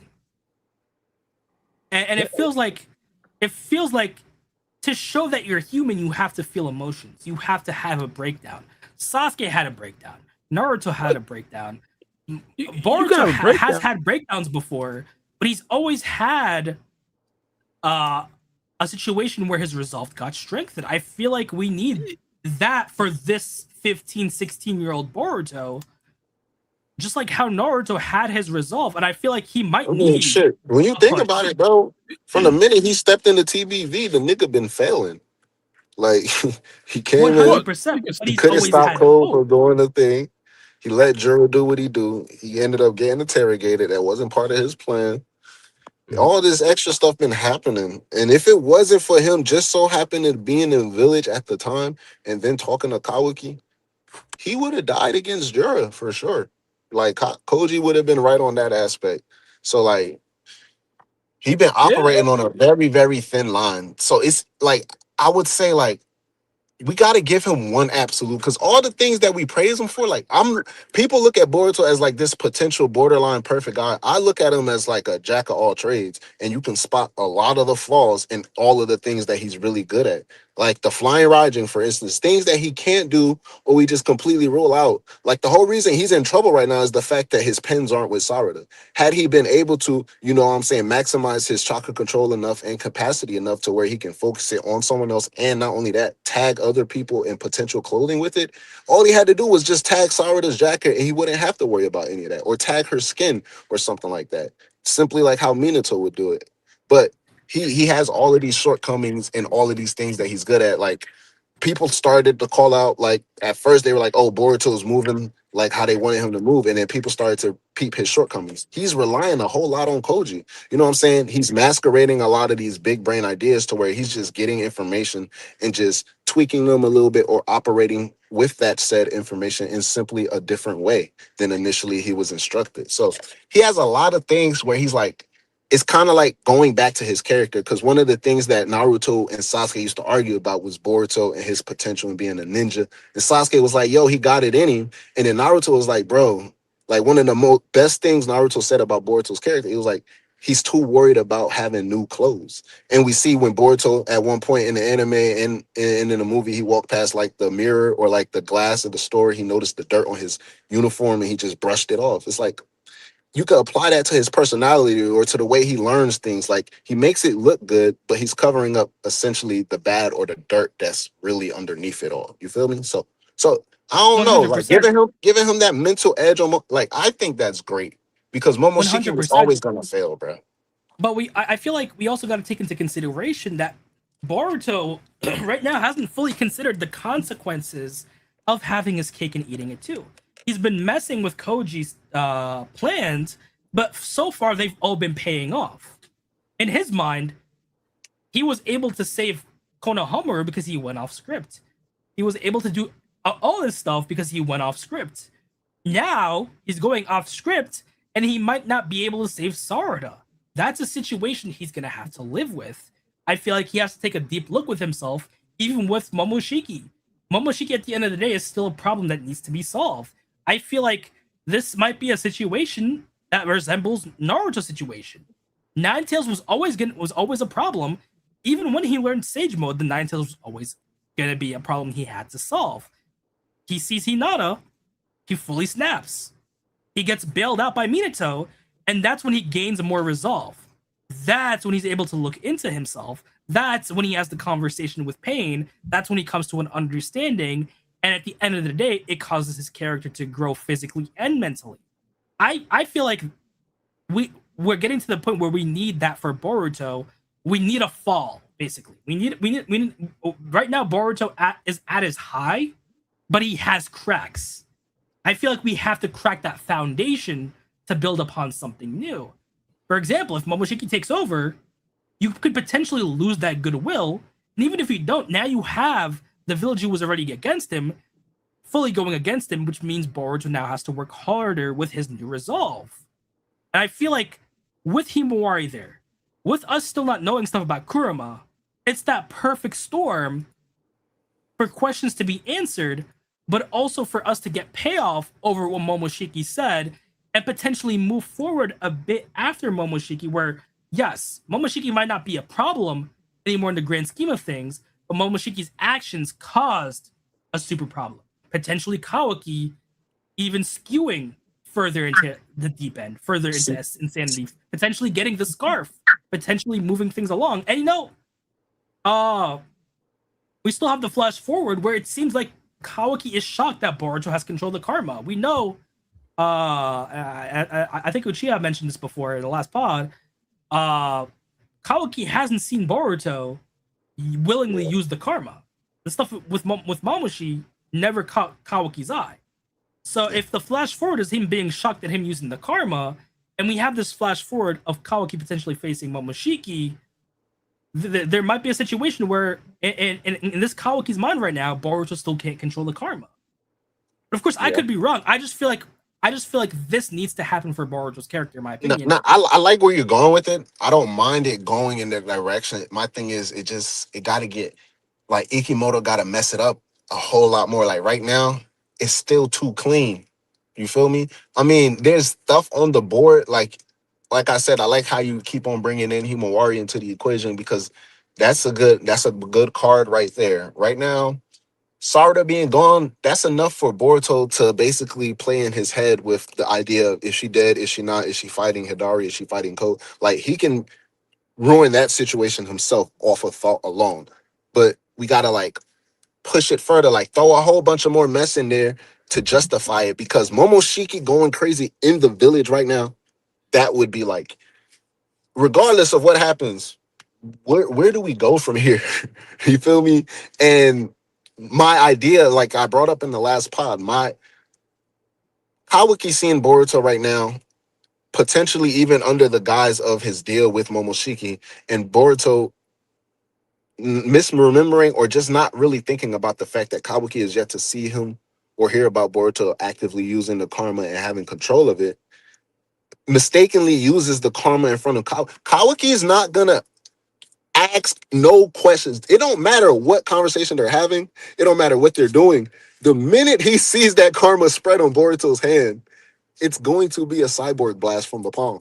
Like, the minute he sees it. But the question is, if it's beneficial, we always have that Amado card. That's the situation. Amado's now in on everything. That would be watching everything. So, but Amado's too much of an external fact. It would have to be something that bounces off of Paul's Kawaki, because it would be like a repercussion. So Kawaki can operate. Maybe it could be dialogue that insinuates to Boruto, like, what, you sound like you know some of the future, like you're an anomaly like me, or something like that. Because we don't know, but it's widely debated or widely theorized in the community. Amado has access to prescience now, so it'd have to be something off of Kawaki. But throwing Kawaki into the mix, adding in Himawari, like you saying, and then more onto the Sarada stuff, then I give it to you. There's the line Momoshiki can use. See, in my mind, there's just so much going on that it makes perfect sense why Momoshiki can go on a ramp. Because if we think about it, at some point, Jura is gonna go to the Leaf Village. He's either gonna be with Shikadai or Shikamaru. We see Moegi, we see Konohamaru, and we see Kobu. in the Momoshiki stuff, we see Leaf Chunin Jonin heading somewhere. We see Himawari looking on business, and we see Kawaki. So it feels like you have one side of the village potentially going to the Momoshiki stuff. And then we have Jura casually sipping tea with Shikadai or Shikamaru. So we know we basically get a view of where these pivotal characters are going to be in the next couple chapters. Yeah. Sarada's going to be with Hidari. Jura's going to go to the Leaf Village, even potentially negotiate. Because at the end of the day, the reason why Sarada was taken was to negotiate. For all we know, this could be Shikamaru. Jura could be negotiating. Yo, you helped me get Naruto, I'll give you your Uchiha back. Or even him talking to Shikadai, because we know he was interested in Shikadai. If Jura goes to Shikamaru and they're talking, Kobo could be smiling for that reason. He has his proof. So I feel like it's the perfect storm to shake everything up, potentially even get Shikamaru out of the way. That's like a whole different angle though. That's adding a whole lot on top of it though. So yeah. But it also works because if quote unquote Boruto, because they're not gonna, in their mind, it's not gonna be Momoshiki, it's gonna be Boruto. Boruto's going on a rampage, and Shikamaru is seen with an enemy. Kobu has absolute justice to get rid of Shikamaru. He's now validated. Boruto was bad news. He just destroyed potentially 3 city blocks, and you have Shikamaru potentially talking with the enemy. So I feel like. But you would have to. That's the thing, though. Like, I don't want it. It would be great for them to happen parallel to each other, like amongst the same time. But you would have to connect the situations together to also add on to the trigger. Like, I'm still on the thing where, like, currently right now, the only thing we have to trigger Boruto is the fact that Sarada is taken from Code. Like Bara's been saying, and I've been saying, like, that's not enough. So if the thing with Jura happens, but it just happens way across village, like, it can happen, but it can't correlate to Boruto unless it has some type of repercussion to where it has some type of connection there in the first place. So where, like, I like the idea that you brought. Let's say Jura comes to negotiate with Shikamaru, and that's why we see them together. And he tells him, oh, I have Sarada. She's one of your useful ninjas. She killed one of my useful Shinju. Boom, I want Naruto. And then the ball is dropped. Naruto is actually alive. So now Shikamaru, either on the private channel or the public channel, has to relay this information to the select few who's going to know this information that, yo, Sarada is captured and Jura is here trying to negotiate here. Now, once Boruto hears that message, that's another thing, right? So then adding on to whatever can happen with possibly Himawari or then even with Kawaki, because we know once we hear that, if not Boruto, damn sure Kawaki is going to pull up to wherever Shikamaru at. What's he said, Jura is here. And he's not going to try to negotiate for Sarada's life because Kawaki's not here for Sarada's life. He's here for Jura's life. You feel me? And Boruto pulling up in the middle of that situation, that's your moment right there. Because regardless of what people see, like, oh, they're trying to fight this monster, once Momoshiki pops up and he continues to do what he does, that's the perfect limelight to shine onto why Boruto's the enemy, quote-unquote enemy of the Hidden Leaf Village. See, in my mind, I feel like the Sarada situation can be enough emotional-wise. Because if we think about it, it would parallel. Because if we remember, Boruto's situation was enough emotional trauma for Sarada to just awaken the Mangekyo. So, on the flip side, I feel like Sarada potentially being in heavy danger to where Boruto can't stop it is enough emotional trauma to have Momoshiki come out. Because even in the new database for Sarada, they say a descendant of the Uchiha can see the truth clearly. One of those unaffected by the memory alteration of the Great Change, her feelings for Boruto awakened the Mangekyo Sharingan. She gained the power of Ohirume, which manipulates gravity. I feel like that's a parallel. Sarada is deep emotions for Boruto. When she realized he was in pain, when she realized what happened, it was enough emotional trauma to awaken her hidden powers. In Boruto's case, he's awakening a demon. But I feel like the connection between them, and the connection between Sasuke is and of course I could be wrong. I just feel like the connection itself is enough. At the end of the day, Boruto's human. He's protective of Sarada. Hell, he even wanted to go help Sarada against Ryu and Matsuri. So I feel like in this situation, that's just so much of a thumbscrew that I put it in a similar vein of Himawari that I wouldn't blame him if he snaps. Like that's just me. It could just be me, but I feel like that's just enough for it to snap. If Sarada can snap for Boruto, and I feel like Boruto can snap for Himawari's sake, for Sarada's sake. I agree. He can definitely snap. I personally don't see it in this current situation, but I'm not saying I would be mad at it if it does happen. But I don't know. I don't see it right now without at least a few more like rash decisions being made by Boruto. Like at least one or two more crazy decisions that bounce as a repercussion off of Sarada disappearing. So I also feel like I think you go first, Boro. What I would say prior to Ryzen showing me or breaking down the last scene of TV not TV of part 1, and of course Boruto being I guess saved and talked down to by Sasuke, I thought it was completely impossible. What I would say though, I wouldn't necessarily rule it out, and of course even back then I said it wasn't a 0% chance. I wouldn't rule it out, but I don't think that Momoshiki would do it. I think that Momoshiki would probably understand that there's a bigger picture that could possibly happen. we got to see because we don't know how it would be if he gives Momoshiki control. Does Momoshiki have control in a way to where he understands Boruto can't get control back unless he gives it, or Boruto can retake control at any point in time he wants to? We have to see. Because I don't know, it's going to be a lot to just say like he's going to go off of his word and just never go back again. Unless it's a situation where Kawaki's standing right there. Like I said, bro, Kawaki's not letting none of this shit slide. So the minute he see blue, Boruto for to see red. I just know that. That's all. That's What if all he it leaves? is. Boruto could easily leave this dimension before he gives Momoshiki back control. Like that, and to be honest, that is the deal. That Momoshiki pretty much leaves everyone alone, and he can pretty much just chill out, try to become Otsuki God. That's the thing. Is Boruto taking Momoshiki for his word, and is Momoshiki taking Boruto for his word? But even then, like what Bora said, like he could easily just go somewhere else and give Momoshiki control. Why do it? And then Momoshiki could just go right the fuck back. Like that don't. Then like Boruto that doesn't could matter. Boruto could take his body back over. That's why I'm originally asking. So I'm saying once Momoshiki gains control per their deal, or because per Rampage is a different story. Because then we're gonna know it's a battle of mental fortitude. But once he does honor, like the deal is gonna be honored to some degree, and to some extent, I believe. So if he honors the deal and he gives Momoshiki control, does that control warrant controlling point where it's like I am in control of this body until I say I'm not?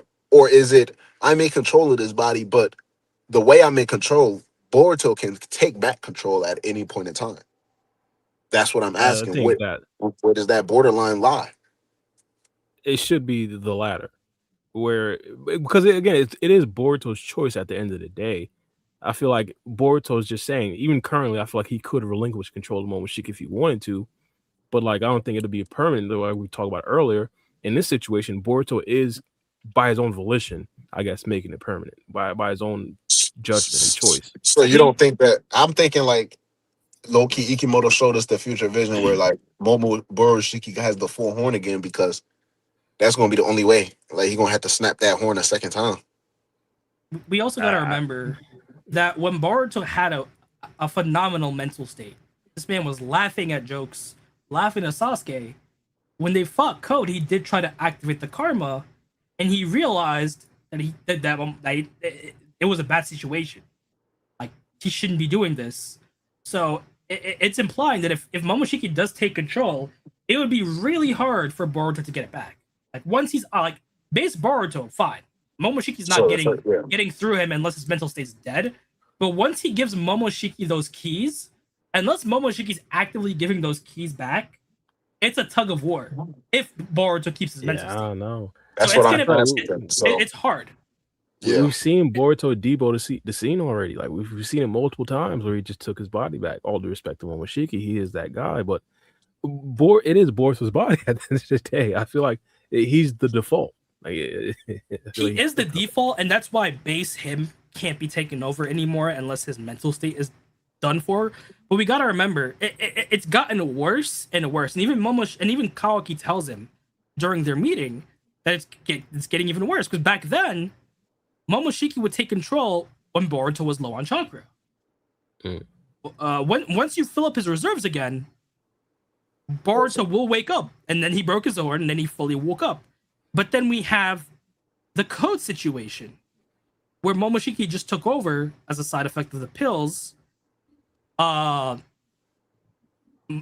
was barely able to hold Momoshiki in place. He didn't get his body back. He was able to push the pause button momentarily, and then he told Kawaki to kill him. So yeah, he's here, right? But you still have Momoshiki awake. You still have him fighting for control. You have Boruto barely suppressing him. It's not something like Naruto. Like once Yamato suppressed Nine Tails, he's good for a while. No, this was, if I don't die right now, I don't know how much longer I'm gonna keep Momoshiki going. Yeah. Then the next time Momoshiki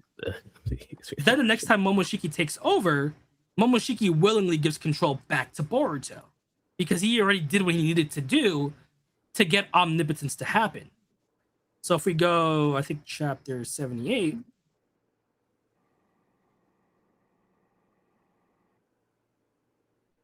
Or 79. This is Boruto being hurt. His mental state is all over the place. We have, let's see, where is it? When they try to capture Kawaki. Yeah. So he's hurt for one. He just watched Sarada about to die. His parents are gone. So his mental state's all over the place. So Kawaki gets captured, and then using this golden opportunity, Momoshiki takes over. But of course, Momoshiki wants Boruto to despair, so he can't just take over and flee right now. He knows what's going to happen. He's seen the future. He's seen omnipotence happen at this point. He frees Kawaki, tells him to go, and then gives the keys back to Boruto because that's what needed to happen. I don't get it. What is he trying to do? Why save Kawaki? He wants to kill him. Hey, Boruto, hang in there. So Boruto takes control. Well, boy, you've lost one blue eye. I think you know this, but this is just the beginning. You'll go on to lose everything in very short order. And it can no longer be stopped. The end has already begun. So this is Momoshiki big braining it. He could have kept the keys. But he For gave how the long, keys back. though? Exactly. For how long? Because at some point, Boruto would have fought him back. But he gave the keys back to Boruto because in his future, in his perfect future, he sees omnipotence happen. He sees Boruto get saved by no one, and then Boruto just fully despairs to where Momoshiki can easily take over, push Boruto into a corner, and he be the new Boruto Uzumaki. So he gave the keys back to Planet.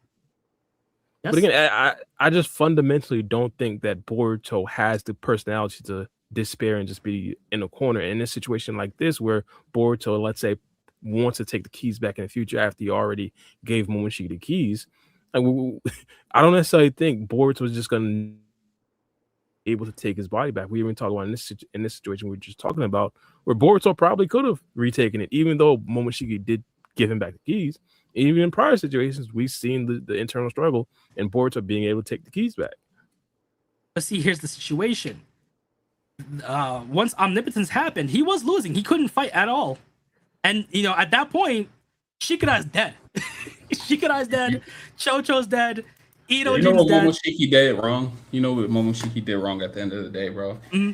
He did what every evil villain's flaw is in every movie.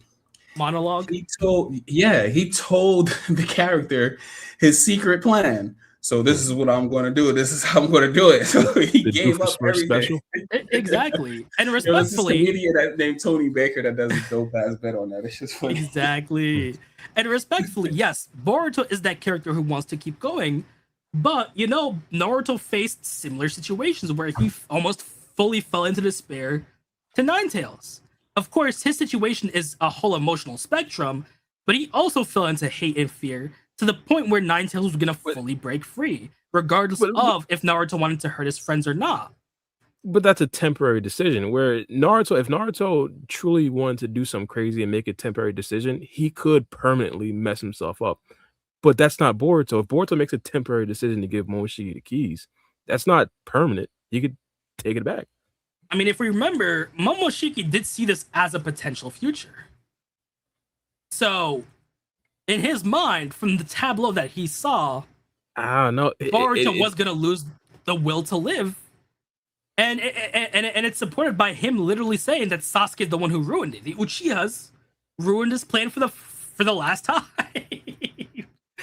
But again, he talked about how it's fuzzy because it encompasses his fate as well. So he couldn't necessarily see specifically what was going on. Yeah, see, I was about to say, notice how they always blaming shit on the Uchihas, right? I'm just saying. Ryzen made a good point right there. The Uchihas, man. Look, I'm just saying. But again, we can't. I don't know. I wouldn't necessarily take Momoshiki's view on it like 1-to-1 perfect because again, he said he couldn't necessarily see the full picture. That's the issue though, because he found out everything at the last moment. He realized how Ada played a role at the last moment. So let's see, chapter 76. The Ada thing as well, but also he couldn't necessarily perceive him permanently taking over Boruto's body because that again involves his own fate. He didn't necessarily see any of that. All he really seen was Boruto essentially, I guess. But he did see him. He did see him getting betrayed by his friend. That's the situation. Once he gamed everything out, he noticed everything because he says, "I have it now. The identity of Racham's power." We also got to remember, he was gaming everything out through what he saw. For example, let's see, should be right here. Of course, some of this didn't happen. That's just him having a weaker future ability, like Ikemto said, that it's his personal power, but it's not as good as prescience as Shinjutsu, and he sees it. You find him, he couldn't have gotten that far yet. Don't let him escape. That just ain't what a friend does. You hear? Mitsuki found them over here. You have managed to truly anger me. And then we have Mitsuki with blood on him. Of course, Mitsuki did. Kawaki. Kawaki didn't go into V2 when push came to shove, so this never happened. It could have been one of the prescience features. Yeah, exactly. So it seems like Momoshiki can only see certain futures. He can't see every future. And Boruto says, "What was that? What was that scene I just saw?" And he says, even in fragments, it seems you were able to see the same tableau that I did, showcasing that Momoshiki saw a lot more than what Boruto saw. Boruto's only able to see snippets, but Momoshiki realized the whole picture. He saw omnipotence. So that's exactly. That's when Momoshiki's plans changed. That's when Momoshiki was pushing Boruto to do what he saw, so he could despair. Why do you think Momoshiki told him, "Yo, maybe not like Kawaki. No, I'm here." And that's when he started going in his plan. That's why he was acting all high and mighty. That's what he was gaming out. So like, I have it now, the identity of Racham's power. He gamed it out through seeing the future. And then he went quiet. Kawaki figured everything out. That's why he enacted his plan. That's why Sasuke didn't know what was Momoshiki's motive. Momoshiki's motive was to cause omnipotence at this point. That's why he let Kawaki go free. The only thing he didn't account for was Sasuke helping Boruto. That is just something he didn't see because, of course, like Koji said, the future is ever changing. The future is ever branching out. So that was one of his misplays. That's a situation he couldn't get out of. And that's why, like Uchiha said, he blaming the Uchihas. It's the Uchihas always messing things up for people. Exactly. No, I completely get it. And I agree that Momoshiki was trying to cause Boruto to despair. And of course, the omnipotence played a huge part in that. But I'm saying he doesn't necessarily know if it's going to be permanent or temporary, specifically because it involves his own fate. So even though he sees up to the omnipotence, he believes that Boruto is going to despair, he's going to be pushed into a corner. He doesn't know if that's a permanent solution for him. But see, we got to remember, this was before him seeing exactly what was going to go down. He just knew the inner workings of the karma. Remember, Momoshiki has in-depth knowledge of how every Shinjutsu works. He might not be able to perform every Shinjutsu, but he knows how they work. Karma, for one, is a Shinjutsu. He was able to game out that, yes, this is how the karma system works. This is how I can take control if he despairs. That's why he wants him to despair, because he knows mechanically that's how the karma works. That's how he can take over and be Boruto. This is he's not Amado. The situation is he's not Amado. He's not making theories. This is Momoshiki having the whole instruction manual of the karma, and he even says, "Oh, sorry to cut you off. I was gonna finish my just one last point." He even says, like, resurrecting and possessions are basically the same thing. Like at the end of the day, he just needs to take over and be Boruto. Like Boruto even tells him, "You can't resurrect anymore, right? Why are you still sticking around? Let me ask you, boy, why do you still cling to your meaningless existence when you know your future holds nothing but despair? I told you that you were going to lose everything, and that moment is rapidly approaching. You shall despair, lose your will to live, enough to want to escape this world. And when that day comes, I shall take over and live Boruto Uzumaki's life for you. Don't worry, all you need to do is just cower quietly in a corner of your psyche for eternity. I do not care about resurrecting anymore, since possessing your body shall yield the same result." Of course, Boruto flips it back at him and says, "I'd rather die than hand myself over to you." But Momoshiki seems to game out that's not in the card. That there is a situation where he can take over, and of course, again, Boruto flips it over that he's gonna make Momoshiki despair. And right now, Momoshiki is despairing, but it feels like this is gonna be another flip where Momoshiki gets his comeback and validates his point until an external source saves Boruto, similar to what would happen with Naruto. My point though, the plan wasn't just for despair. Like we've all agreed that Momoshiki can't take over Boruto's body through through his own emotions, and of course the Boruto's mental state gets a little bit you kind of heavily influence me on this. If Boruto's emotional state gets significantly low, Momoshiki can't take over. But a heavily critical part of this whole entire plan was Boruto not wanting to come out of that corner. It's Boruto actually saying, "Momoshiki, you can do that." It wasn't just hey, I can take over. It's what makes it permanent. That's not something that Momoshiki just knows through the way of the karma being a shinjutsu.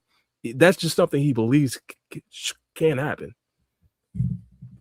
But see, here's the situation. If Boruto, if say Himawari dies, Boruto's not coming back unless he gets an external source. That's what Momoshiki means. I disagree. It's crazy with that. how everybody wants to be Boruto, bro. But I feel Boruto, like Momoshiki wants to be Boruto. Everybody just wants to be Boruto, bro. And Cole, now that he's Kawaki. Yeah, 100%. But in a situation like this, like I feel like we just fundamentally disagree on Boruto's character, where it's like I just don't necessarily see a way. I said this earlier. If he becomes Kakashi 2.0, where everyone he loves pretty much gets wiped out, I still don't think he'll be pushed to a corner. I get what you're saying, Bar. But don't forget, Kakashi lost the will to live at some point. But Kakashi is not Boruto. That's my thing. He's not Boruto. like literally, Momoshiki. If the karma works like how they explain it to work, and Boruto is now an Osusuki, so he should live for thousands of years. So he didn't even have to work that fast. Like he could have just stayed back and be patient and let Boruto lose everything, because everybody else has a normal human lifespan. He was going to lose Sarda eventually. He was going to lose his kids. Man, Boruto not smart. He'd be like, bro, I would have been like, bro, let me get the first 100 years. You get the next 100. Yeah, right. That's real. Yeah. For real. No, seriously, like facts, right? Like you ain't got shit to go on with these first 100 years. Like I still got my peoples out here. Like, come on, man. Yeah, like I can have a wife and kids every 100 years. Come on, bro. Yeah, like come on. Yeah, but see, the question is though, is it partially because of the pills and fruits, or do they just have a base lifespan? Because if we remember, the pills extend their lives. The fruits upgrade them and extend their lives. Hagoromo and Hamura are half Otsutsuki, but they lived a pretty humanish lifespan. But they were half though. They were half though. You got to always 100%. Like Boruto's supposed to be 100% at this point. 100%, but they pretty much had nearly every Otsutsuki ability, but their lifespan was. One thing though. Sorry to cut you off. But Ishiki, he didn't eat a fruit or anything. Yes, it goes to my next point. To 1,000 years. It goes to my next point. Jigen, when he took Ten Tails chakra, said that he needed to take more again, meaning that this must have been a regular occurrence. So we know that as long as you have chakra, you can make pills. Momoshiki made pills just by absorbing jutsu. So But that's why I'm a bit Loki, iffy. That's why I'm a bit Loki though, iffy. I it mean, but at matches up that point, with we just assuming though. it matches up with Hagoromo and Hamura though, because we know they for a fact they wasn't gonna use humans or the Otsutsuki branch to sustain their life. So they might have just lived out however long their natural life would have been. So for all we know, bro, Exactly. they could have been like 90 when they was battling Kaguya. Like we don't even know That's that. facts. That's facts. That's true. Because we gotta And that remember, nigga died at like 500. We don't know. no, Yeah. we gotta remember though. We gotta remember though that everything took place 1,000 years ago. So 500 years they would still have legends of the Sage of Six Paths. Kurama and the others were still relatively young when Hagoromo was an old man and about to die near the end of his life. And they even talk about Hagoromo, the end of Hagoromo's life, in the novels when Naruto was sick. They didn't say this man lived a couple hundred years. That's why I'm a bit iffy. Did they say he had a regular human life though? That's what it seemed like. And in the anime, if we take the anime's case, when Hagoromo was near death, Indra and Ashura were middle-aged. So I'm not ruling out that they have long lifespans. I'm just thinking that potentially it could be because of the chakra, because of the pills. If Jiken's been regularly taking Ten Tails chakra to keep his body intact and extend his life, then there's the chance that they might just have a base lifespan. I would also say, they most likely have a base lifespan, but I would most likely say, I'm not saying they're immortal, I'm not saying they have immortality on their side, but they most likely like just live 100%. longer than the average human, like a fucking whale can live 500 years, like 100%. I just, in my opinion, think their base lifespan isn't that far off from a human. Maybe 150, maybe 130. I give them 500 years. I don't see. Sorry, go ahead. It's just half Otsutsuki. Like, let's say their base lifespan is 1,000 years, right? Right. Let's just say it. Half Otsutsuki with nearly every Otsutsuki ability, going from 1,000 to like 100, just by being half, it just feels off to me. They should have had a longer lifespan at that point. But everything points to from them being half Otsutsuki. You're saying they should have had a longer lifespan? Yeah, if their base, if Otsutsuki's base lifespan is 1,000 plus that's not years. necessary. That's not necessarily true. 100%. I just feel like I don't think that's how DNA works. Honestly, I just feel like in my mind, it's a situation where if these half Otsutsukis are only living to like 100, and they're just similar to humans, I feel like without any external sources, an Otsutsuki might only have a humanish lifespan. Maybe like, all right, so like, we do a lot of Dragon Ball Z references on the channel. Like, for instance, Goku. Like, we haven't seen Gohan reach old age yet. So like, we haven't seen him really hit his 50s or anything yet, as of yet. But Saiyans, they keep their youthful appearance until they're what, 80. 90? Yes, 80. 80 was 80, right? Okay. So they keep their youthful appearance until they're 80. Now, we haven't, like I said, we haven't had, Gohan or any of them reach the age of 50 yet to even really like make this a point. So probably this is a bad comparison, but we kind of see Gohan age like a natural human though. Even though we did see Goku age like a natural human too at one point, even though he went from a fucking short midget and then skyrocketed out of nowhere.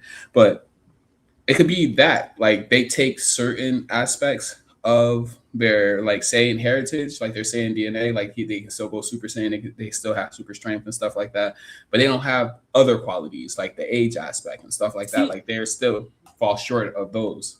See, I just chalk it up to Gohan looking like a nerd because we have future Trunks. Because we have future Trunks in Super who's in his mid-30s and he still looks like a teenager. True. That is true. So I just see the man as just nerd. We know for a fact that when Gohan goes ultimate, he looks damn near the same as he did as a teenager. Yeah. And then we have Trunks, who's this badass, who's in his mid-30s. Potentially was he in his mid-30s on the future Trunks saga? I'm pretty sure. I can try to pull it up. He was a full-fledged adult at that point. Looks like because more than 10. I'm pretty sure more than 10 years had passed after he went back in time. So he was at least his mid-20s to early 30s. If more than 30 years, if more than 10 years passed, he'd be in his 30s. early to mid 30s. So even if we say okay, he's because he was exactly, a child during like if so I don't know what where you're going 10 years from, like what point in time you're going 10 years from, because he was a kid during like when the androids was destroying because he was 17. Okay. And then I'm pretty sure he waited 3 years to come back in their 3 years, and then hyperbolic time chamber stuff, and then 10 plus years to Super. So he'd be 30. Let's lowball. Let's say he's 30. Yeah, because he did spend him and Vegeta spent Super. years. Okay, Super. And Super. I'm talking Dragon Ball Z. My bad. All right, Super. So I'm he's thinking of Android art. Okay. He's a full-fledged adult. While we talk, I can pull up numbers. He's a full-fledged adult, and he looks nearly the same, except with the blue hair. Yeah. So I just chalk it up to Gohan being this nerd with glasses. I mean, but honestly though, like if we're talking about natural human, like how naturally humans age, like I didn't look too different from 20 to 30 either, though. I mean, I obviously I look different. You know, my face matured and stuff, got facial hair and all that stuff, but I kind of look generally the same though. Nigga, that nigga Trunks look 19, bro. Okay, the calculations for the Goku Black Arc put him between 30 and 32. Okay. Yeah, for real? Oh, yeah, I thought he was a teenager. Talking about Dragon Ball, we had a topic about that too. I wanted to cover, but my bad. Go ahead. Yeah, 100%. Yeah, we could Speaking of cover, that's all it was. Vegeta's mom face cover. Ain't nothing going on. Yeah, Rising. All right, well, we covered the topic then. Yeah, I saw the cover. Yeah. So where do you see Vegeta's mom there, Bart? Her face is obscured. I couldn't see it. She was covering her face. Do you guys got the picture? I could probably send it to one. Yeah, hang on, I could pull it up. Like, of course, we know Vegeta has a mom. He needed a mom. Like, it's nothing. I mean, he could have had a surrogate, though. We don't know how. Yeah, I mean, seriously, we don't know how the Saiyans operate with children. And you see, they was all in what are those things called? Not concubines. What are those things called? Incubators. It was all in incubators. So, like, what but the you fuck? still need an egg. Like, you still need a viable egg. So he would have had a surrogate. we just never saw her. So, like, we see her body, we just don't see her face. How much would it bet she look kind of like Bulma? That's why Bulma's right there. That's crazy. Yeah, that's possible. But there has been art of her. There has. Saiyans like a strong-willed woman.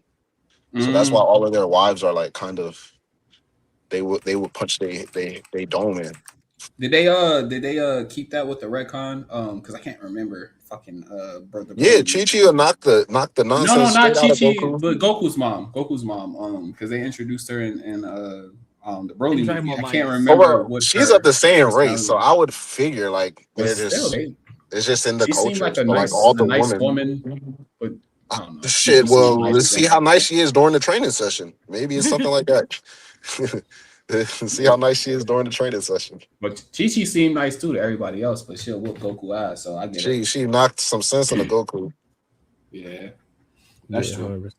Videl and Bulma was both willing to talk. Videl and Bulma was both willing to talk crazy to Beerus. So like, it's no question why Gohan and Vegeta fell for them.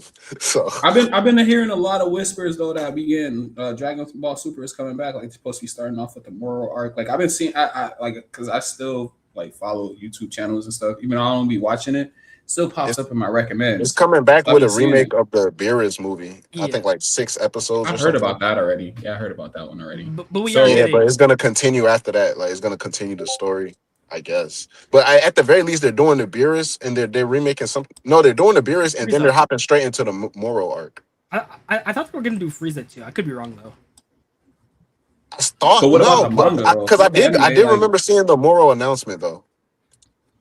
Galaxy Heat says Moro's coming out next year. But what about the manga? Are they continuing the manga? No, it's still on hiatus. I don't know nothing about the manga. No announcements about the return. Moro's coming out next year. Yeah, so Moro's coming out next year. Then when is the remake for the Beerus stuff coming? Because I even saw a trailer for it already. Is it coming out like end of this year? End of this year? Okay. Oh, that's what I was expecting. Yeah, most likely this year then. This year, probably beginning of next year, and then it's going to lead into the Moro arc. And Moro arc probably comes out end of next year. Okay. Specifically, which Beerus remake are they doing? They're doing the first arc? Yeah, when they first meet him, and because the animation was so bad, they have to remake it.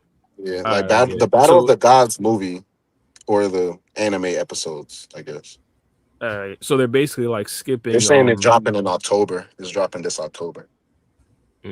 So, but they are gonna skip like the Goku Black arc, the time, they're not redoing all that. Yeah, all right, just making sure. Thank God. So I think they're just doing the Battle of the Gods storyline, and then they're hopping straight into the moral stuff next year. They're gonna hit us with Dragon Ball Super. What was it? Dragon Ball Super Kai. That's what we're about to get. Yeah, it's basically like a preseason to the regular season. I guess I was right. They are doing. They're also doing the Golden Frieza saga. They are they? Okay, so they're doing it. I mean, shit. At least they're gonna be giving some content and then hopping straight into some shit. So, yeah, Galaxy Heat said Beerus. Galaxy Heat said Beerus to the Universe 6 versus 7 arc, which would be 20 episodes, and then they'll have a hiatus until next October. Oh, so like that first tournament, not the Tournament of Power, but that first tournament when it was Beerus versus his brother arc. Okay. That's fine. Champa. Yeah. Beerus that's what Hit, right? That's when they introduced Hit, right? I believe so, yes. Yes. Yeah, Champa, that's the same universe. Yeah. My boy Goku funny as hell. He hired Hit to kill himself. Goku's stupid. He hired a hitman on his own self. I'm like, shit, bro. I forgot about that, bro. Vegeta was mad jealous. You'd rather him kill you than me. That's wild. Imagine hiring a motherfucker to kill you, bro. Vegeta would do it for free. I ain't never seen that in a motherfucking no other medium. That's rare as fuck. I've never seen a character that confident. But here's what's crazy, hire a hitman to come kill him. Like, that's his job.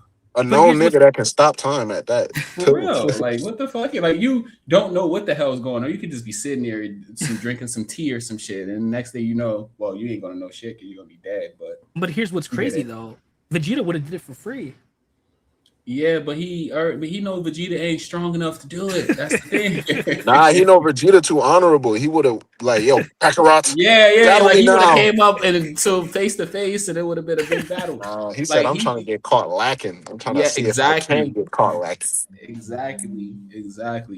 Because and he knows Vegeta's fighting style like the back of his hand. Hit was something totally new that he's never. Well, I ain't gonna lie. As far as anime wise, because I know it's different in the manga. Well, I don't know because I think when the superheroes take place after the moral stuff, but like at the end of superheroes, Vegeta won the spar when it was just base versus base. They always sparring. I ain't saying nothing about them fighting heads. I'm just talking about as far as hiring somebody to kill you. He knows Vegeta's whole fighting style, so it's like. They would have just been fighting to the death at that point. And then, like, who was it? Ryzen, I think Ryzen said, or somebody said that he's too honorable. He's not just gonna sneak up on Goku. Like he's gonna declare war. Like he's gonna go up to him and and they're gonna have to fight like honorable men, bro. He's gonna be like, what type of nonsense? It's gonna have to be a duel, bro. He's going to challenge him to a duel before they even like proceed with the battle. Like. It's going to be a heads up. Where Hit is just going to assassinate you. He's an assassin. He's not going to warn you, give you a heads up that he's about to kill you. So that was the point of it. That was the point of Goku's training. Goku is a fucking. But you want to know what's crazy though? You want to know what's crazy? Because Hit about his bread, and we know for a fact Chi-Chi was stressing for some money at the time. Like, so what? Who paid for that? Who paid for the Hit? Why was Chi-Chi stressing? That nigga but don't forget some of the savings. Don't forget, Goku probably got a stash somewhere though. You'll never know. His life savings. He get instant transmission, bro. He get instant. He's a good guy, but when it comes to getting stronger, he has a villainous side to him, bro. Bro dipped into Gohan's trust fund. He put the whole universe in danger. He put his son in danger at one point in time. You don't think he gonna enter instant transmission to a couple bang bolts so he can pay a hitman to kill him? So. But he got a couple bank tellers key just in case. Exactly. Come on, bro. I don't put it past Goku. But don't forget, dude asked the Whis for it. So, like, he could just ask Whis, yo, can you spare a couple diamonds real quick? I don't think money even matters to the gods. Yeah, just spawn it. Like, they have magic. They can spawn it. Oh, well, yeah, true. You're right. I hear what you're saying. That's not real currency, though. I can't wait till they come back though, because we're gonna definitely have to talk about it. It's gonna be fire though. So if they could spawn in money, Goku couldn't just ask for like a bro. That's not real money. That shit ain't come from the mint. Nothing. But don't forget, Chi-Chi lied to Goku. You gotta remember, they're still rich. Low In the key, beginning, Obama, his best friend, got all the money in the world. Well, So what do you Chi-Chi's mean? supposed to be rich. Her dad is the fucking So- Ox King, bro. so Like, basically what happened is the Ox King's money ran out. I think oh, it did burned it? or something. Yes. Oh, when Yeah. his village Floyd burned down Mayweather or some type shit like stuff. that, right? So Oh, in the never mind. beginning of Super, Stop it. Hercule gives Goku 100 million zenny. He gives that to Chi-Chi to go trade. When he comes back, she tells him, "Oh, she ran out of the money. Go be a farmer." Yeah. But later on, we find They out. burned through the bread. Yep, Mayweather. You right, Barry. That's the best comparison. Yeah. But That's later the best on, we find comparison. out she just lied so Goku could stay, and she still Nah, has a she shit was ton of buying money. Birkins and shit, bro. I don't want to hear it. I know. It said she got bought all the Birkins. bro. She's still got at least 80 million zennies somewhere. At Oh, least she does. No, in she the crib. confirms it. She still has the bulk of that money. She just lies She to was lies buying to Goku. Richard Ramirez, she bro. got She was doing like Big Meat. Now we know how Lil Goku Meat, paid bro, for the hit. when broke He, off he jeans. definitely found the stash. He was like, "Oh, low key, she still got the money." Shit. My boy, Lil Meech went broke off of Chrome Heart jeans, bro. That's exactly what Chi did. That's crazy. Chrome Heart The jeans is Birkins. wild. 10K on some jeans, bro. Yeah, you'll go broke. I ain't spending 10,000. I'll spend 10,000 on jeans, bro. You're gonna see me in the same jeans for 4 years, and I don't care what nobody say. and she a woman, so women got a whole bunch of extra accessories, all the necklaces, the earrings, straight diamonds. Of course, Right, of course, she- Chi yeah. blew it all. She blew it all. Nah, Chi stingy. I might be one like Cap. Chi still like she's stingy with the bread. You see how they live? They live super modest. I They live mean, in It's on a because she farm. be at Boma House every other day. She basically got a mansion at her beck and call, bro. I mean, let's be fair. Goku lucky she stayed loyal to him for 7 years. Like Goku could have came back and said, "Oh wait, nah, I remarried. Go find your own home." Nah, she was in She love would have with whooped whoever since Goku married a little ass, tight. bro. I'm saying she could have remarried. She would have got married, is what he said. I don't see Like that she waited happening. 7 years for all she knew Goku was never coming back, and she still said, "Nah, Goku's the only man for her." Then you have, I don't know. I don't know what without to think about spoilers- Goku without because he out here spoilers. asking. He out here asking Vegeta what a kiss was, Bro. or to Trunks what a kiss was. So I don't know what I Nah. don't even think he don't Let's even think- mind, bro. Let's be 100% here, okay? Right? Her husband is Goku. She gets another man. What the fuck is that man ever going to? He can never even raise his voice at Goku. But You her would mom- go on what? But in her mind, Goku's dead forever. So- It don't matter. It don't matter who. It don't matter who gets Chi-Chi after Goku. When Goku returns, bro, that's Goku. Excuse me, lady. That's Goku's bitch, bro. Ain't nobody taking Chi-Chi from Goku, bro. It's like if a man go to jail for 10 years, he get out and his girl got another man, she dump him for him, man. He just that dude. Invincible, Goku. cough, cough. No spoilers. Oh damn, you just gonna spoil me? It's crazy. Speaking of I comments, didn't even understand Speaking it. of comments that Crazy. What's up? speaking of comments that don't include spoilers, we did want to talk about Spider-Man before we ended. I did have a question before we get into the topics, though. Quick question: Mhm. Which character do you think is scarier? Not necessarily stronger, but just scary in general. Black Suit Toby or Black Eyes Tom? Black Eyes Tom. Yeah, Black Eyes Tom. Black Eyes Tom for sure. Yeah. Black Suit Toby. Like, wasn't that shit? I haven't seen Spider-Man 3 in so far. I just seen Spider-Man 3, so I'll tell you. I mean, he was just more so on some like, I'm having fun with this shit, bro. Oh Like, yeah, he was just dancing But around that- and shit. he was Like, like, I'm having like, fun with this shit, bro, bro. he became player, was eating cookies with Yeah. old girl next door. Like, I remember it, but was it the Sentinel? It was because of the suit. But they didn't really play it with the Venom thing, really, like that. It was just a suit that he had. He kept on putting on, right? If I'm not mistaken, the black suit. But was it a Sentinel? When he tried Not to a take it Sentinel. off, Not a Sentinel. What the fuck am I saying? Sentient. the symbiote. Symbiote. That's what I meant. My bad. Yeah. Was it a symbiote? Yeah, because he had some scientists looking into it, and that's who he was talking to on the phone when he was eating the cookies with old girl next door. And he was like, "Don't let it don't." Or did you let it? Do you still have that or some shit like that? I think he was saying something like that. I can't remember what he said verbatim. and like he was pretty much ignoring him and like warning him that it like does something to you. I can't remember, bro. It's been months, but I still remember it, but I just can't remember the dialogue. As far as like when you talking about what he was basically saying, it enhances like your worst tendencies that you harbor. Oh, that's what it was. Okay. Basically, emphasizes that type of stuff. So Peter was just like, he was more of a dickhead. I mean, he was just more blunt, straightforward, and stuff like that. And he was having fun. And then when he realized how far it was taking him, it was more so like the stuff with Mary Jane and how he was being a dickhead in like society and stuff, that he tried to take off the suit. And then that's when the whole Venom thing started going crazy. Yeah, and then where it was like when you got Tom Holland, like his like he just goes out of control. Like that nigga almost killed yeah. Yeah, like he just goes out of control. Like it doesn't matter who's in the way, bro. Like it just seemed like I wish they would have like. Bro, the way he dragged Scorpion, I wish they would have did more. Oh yeah, yeah. That's what I'm saying, Ryzen. That's what he dragged him. Like it was like, bro, he was already out for the count. He just dragged him and just did that. I really think they're saving it. I think they're saving it for Secret Wars and or if he's in Doomsday. But I don't see why not. But I feel like if he's in Doomsday, I think they're saving that shit for that. I feel like they could have just had the political stuff. Like, yeah, dude nearly killed a cop. Why is that cop staying quiet? But I found the transcripts. I mean, he was collateral damage at that point. I mean, I know it was intentional on Spider-Man's side or whatever, but when you're just looking at it, he's trying to fucking kill Scorpion, the dude who's terrorizing shit, and a cop just so happened to pass by when he swung at his ass. Like, but see, if I'm the cop and Spider-Man broke my legs, I'm suing. What are you gonna get?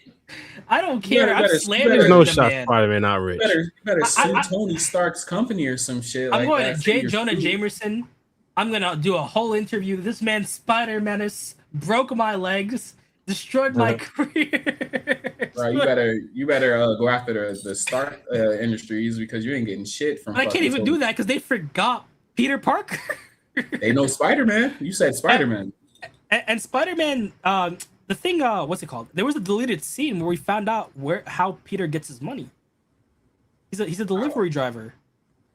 Get the fuck out of here! What deleted scene? He DoorDashes.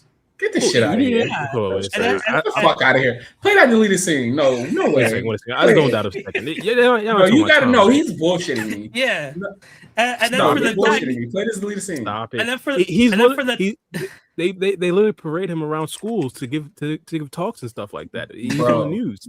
Ain't no fucking way. Stop this. Stop the cap. You're the king of pulling up the references and proving your point when we're talking Boruto, bro. No, go ahead. I need to see this because I've never seen this movie scene before. He's smart enough to enter a lab. He's smart enough to enter a lab and go ahead. I was gonna say for the tech, he knows where Tony's like secret caches of tech is, and no one remembers Peter, so he's just going in there and getting shit from there. Look, I believe that is a deleted scene. It's this funny ass deleted scene from I think it's Iron Man or some shit like that. Where Iron Man 2. Yeah, Iron Man 2. Iron Man 3, where Tony and Pepper is arguing and Tony's playing the drunk or some shit, and they had to take it out because RDJ really was like an alcoholic and shit like that, and his wife was worried about him relapsing.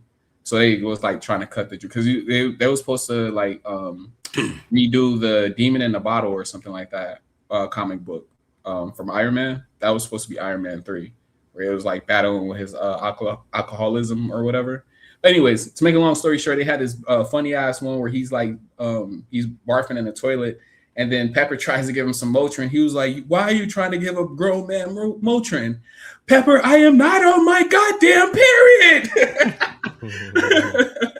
Bro, shit had me fucking crying. Wait, what? This is the deleted scene that you're talking about? This seems like this is just a picture of Tom Holland walking down the street with a death. So this was during filming for Spider-Man, and it got cut. But he like that's not a deleted scene. That's a picture. We will probably get the scene of what they recorded later on, but it's been cut. Like for example, in the trailer they showed a Spider-Man going to the this is from the most recent movie. Yes, from. Okay. So then, I can understand. I can understand why I haven't seen it then. If it is true, okay. Yeah, so like we've known about from this. An older movie or something. We've known about this. From when they were filming, it's just it's a cut scene like the little shot thing. Got you. So we'll probably at some point see it, Yeah, But we know that they filmed him being that's funny. a Del Mar's deli worker, either a delivery. I can see him doing or... it. Yeah, I can see him doing that. I wish they would have made. I wish they would have went more towards the he does content on YouTube still with the Spider-Man shit. Like he just runs the Spider-Man channel or some shit Dude's like probably that. got 5 views. Channel's dead. He Monetization probably stopped. dead. He stopped hell vlogging. nah. He probably stopped vlogging, but I know he still be getting them numbers up, bro. No, Yeah, bro, Back in them here's the Civil War thing. days. But then you like it's probably like a whole bunch of other like superpower mutants that got their own channels and shit like that, and people really not that interested in the kids swinging around. When you got people shooting blasters out their hands and all types of crazy shit. Nah, see, Peter couldn't get that 8,000 hours to monetize himself. He definitely got monetized when he was first doing it, and he was first swinging around and shit, and like swinging trucks and wouldn't. Because Iron Man found him on YouTube. He had to been doing numbers, bro. Okay, I but wish they would have showed us on the screen his view count, like how many views that video got that Iron Man showed him. Okay, but free game. Do you think he'd make more money door dashing or uploading YouTube videos? Hell no. Hell no. If he's throwing up 8-minute clips and his clips is getting over 1 million views, bro, nah, bro. He's living a good life off of YouTube, bro. See, here's what I feel like. Because yes, he can record himself being Spider-Man, but I feel like in this day and age, there's so many people with phones. And you'd also have another million people. Yeah, but it's never going to Spider-Man. be. It's never going to be. They can record Spider-Man all they want, but it'll never be from POV. Yeah, POV. There you go. That's all. Just about to say, they'll just be other channels is picking up the slot views that he didn't get. Or Now, just, question: Can Peter Parker afford an editor? No, Peter Parker can edit himself. He's a fucking genius. Okay, but if he's spending all his time editing, what is he gonna be spending? Okay, he could easily hire someone from. He could easily hire someone from what is it? Stark. I forgot. Ned. Actual. He can hire Ned. Well, that's You can hire somebody off the Fiverr app. Ned still knows him. Ned knows him from saving him and shit like that. So like he can just pull up on Ned. Hey, I need you to edit these videos for me or whatever. You're part of the Spidey crew. For free, you got the Spider-Man tracker. Okay, do you think Let's split some profits? Spider-Man made a deal with the government to make a YouTube channel, and it's just officially advertised as Spider-Man? Nah. He's working with the police. My idea is that a YouTube channel, which is crazy, in IRL, which is insanity. In real life, there's a Deadpool channel on YouTube, and it's really Ryan Reynolds playing fucking Deadpool. I saw that. I fucking love Ryan Reynolds, bro. But the question is, if he was making enough money on YouTube, would he need to work at Del Mar's Deli, fresh and delicious? That's what I'm saying. He's not doing it. I know. But one thing that I love about the MCU, this is one quick thing, is that they incorporate a lot of shit that's going on in real life. Like on Endgames, when Thor was playing Fortnite with what's that? I can't remember. What's that Korg name? Yeah. Thor, he's talking about me again. I remember when I watched Endgames the first time, I was like, bro, how the fuck do they have fucking Who turned out to be that player? I forgot they revealed it in the movie. Who was that player? Really? I don't know. Yeah. I think it was Valkyrie. I think it was Valkyrie. No, it wasn't Valkyrie. The username, but the player actually turned out. I think they met the player. I didn't know that. I thought it was some little kid because he said something about his dad. He probably did. Maybe I'm having the Mandela effect. Maybe. Yeah, because he said something about his dad or some shit like that. I remember when Thor was threatening them, talking shit over the headphones. How does my guy know how to make organic webs, but just can't get like a legitimate job or a career as a scientist?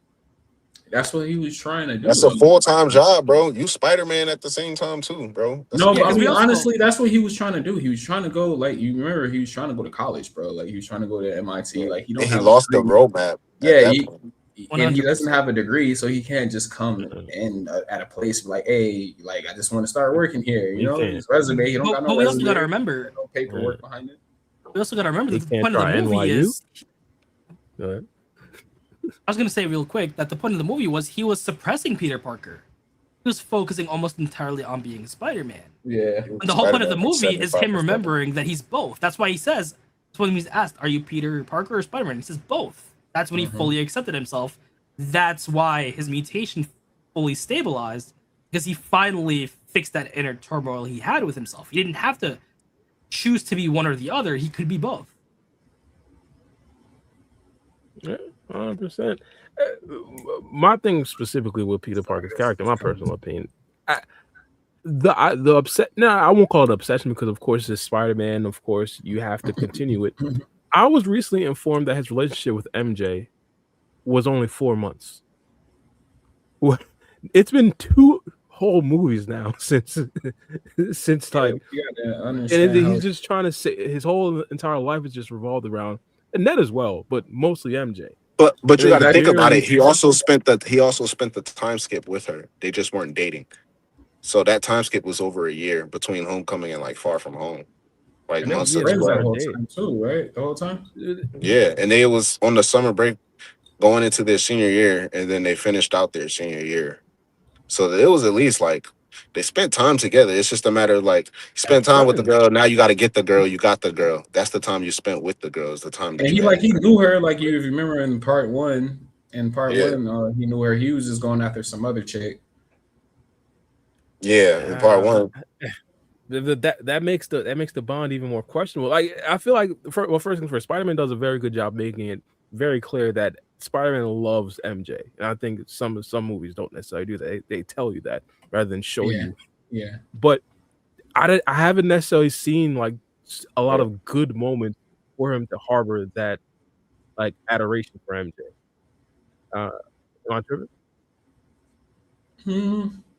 Like you said, you don't see it. You didn't see it really too much played out on the screen, right?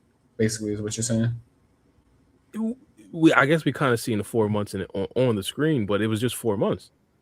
I mean, other than that, they were just friends. How long were the? I don't even know how. I didn't know that it was 4 months, so that like I can't really answer that question. How long was MJ's relationship with Spider-Man and Spider-Man 1, Spider-Man 2? I don't think it was really that long either, and he was in love with MJ. And the Amazing Spider-Man, I don't think him and MJ was together that long either. It wasn't years like they were together.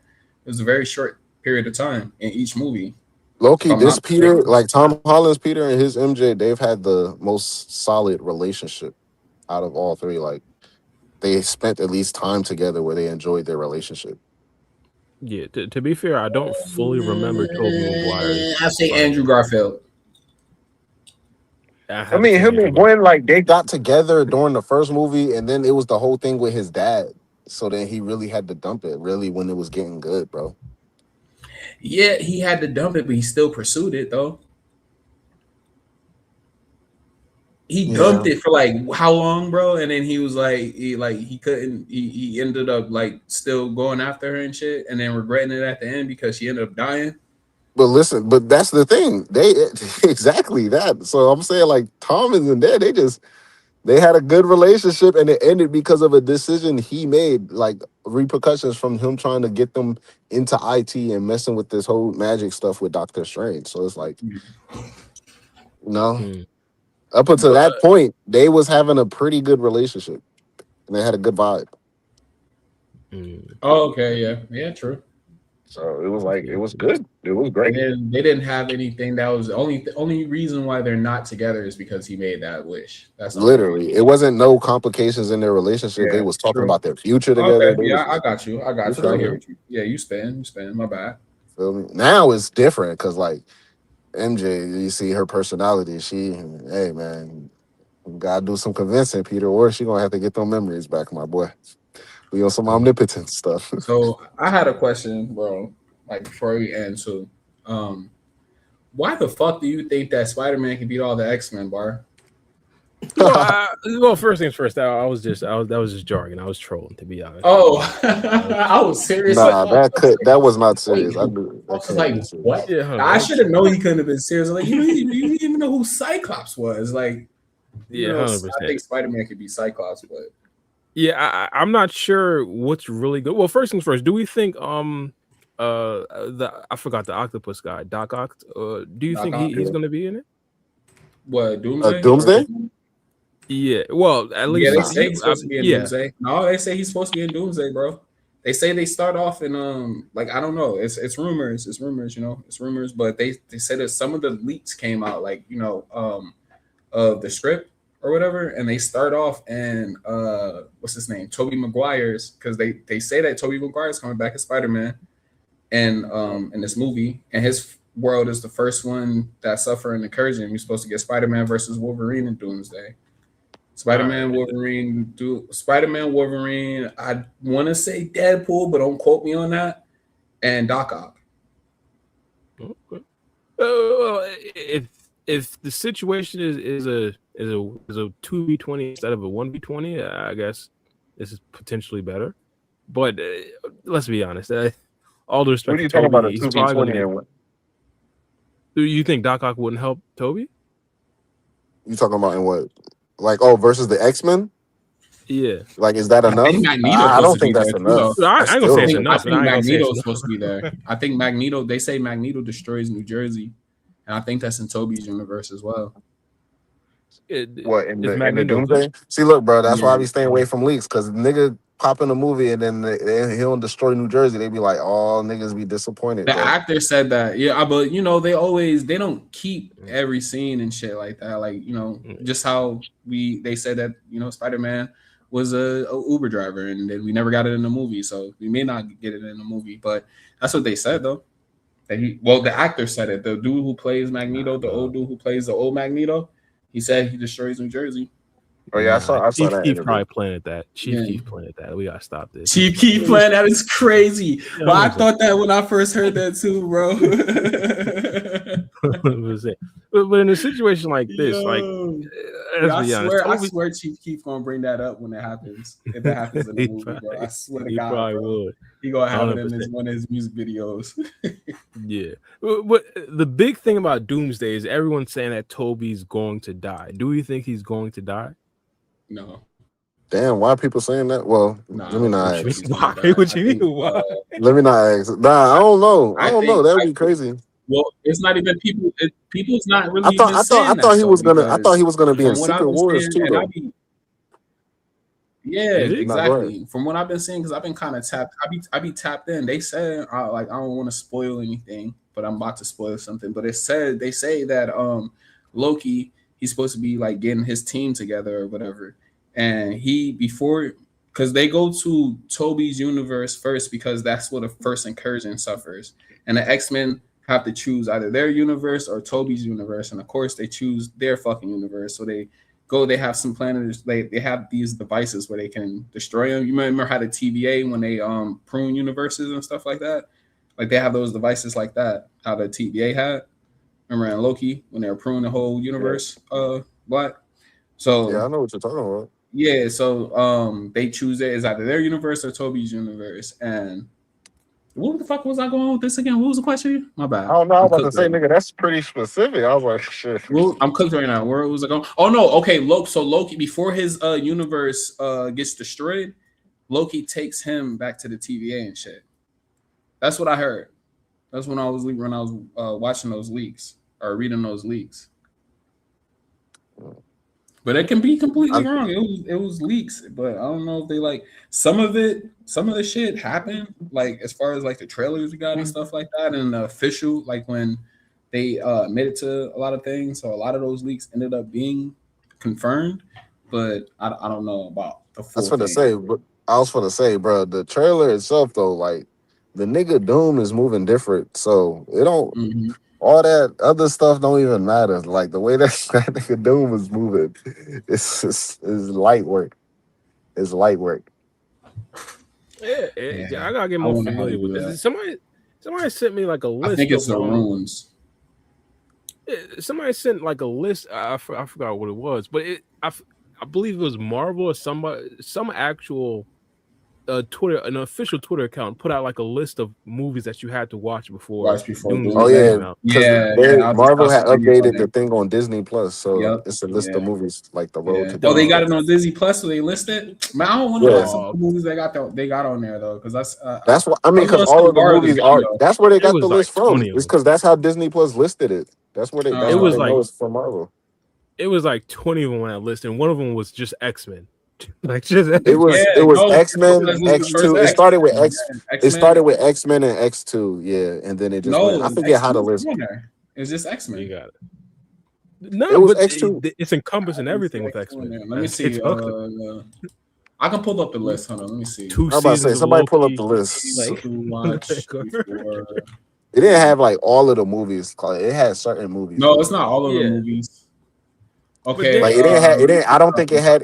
It didn't have no Thor or Iron Man movies though. No, none of those. I Because think it it's just. all Well, I think it multiverse had one of the movies. Iron Man movies and then straight to event. No, it just had Captain America and Oh then yeah, to the Avengers. first Captain America. Okay, So, I it was don't know, bro. Avengers. I forget. Okay, so it's X-Men. Okay, you was right. X-Men 2 United.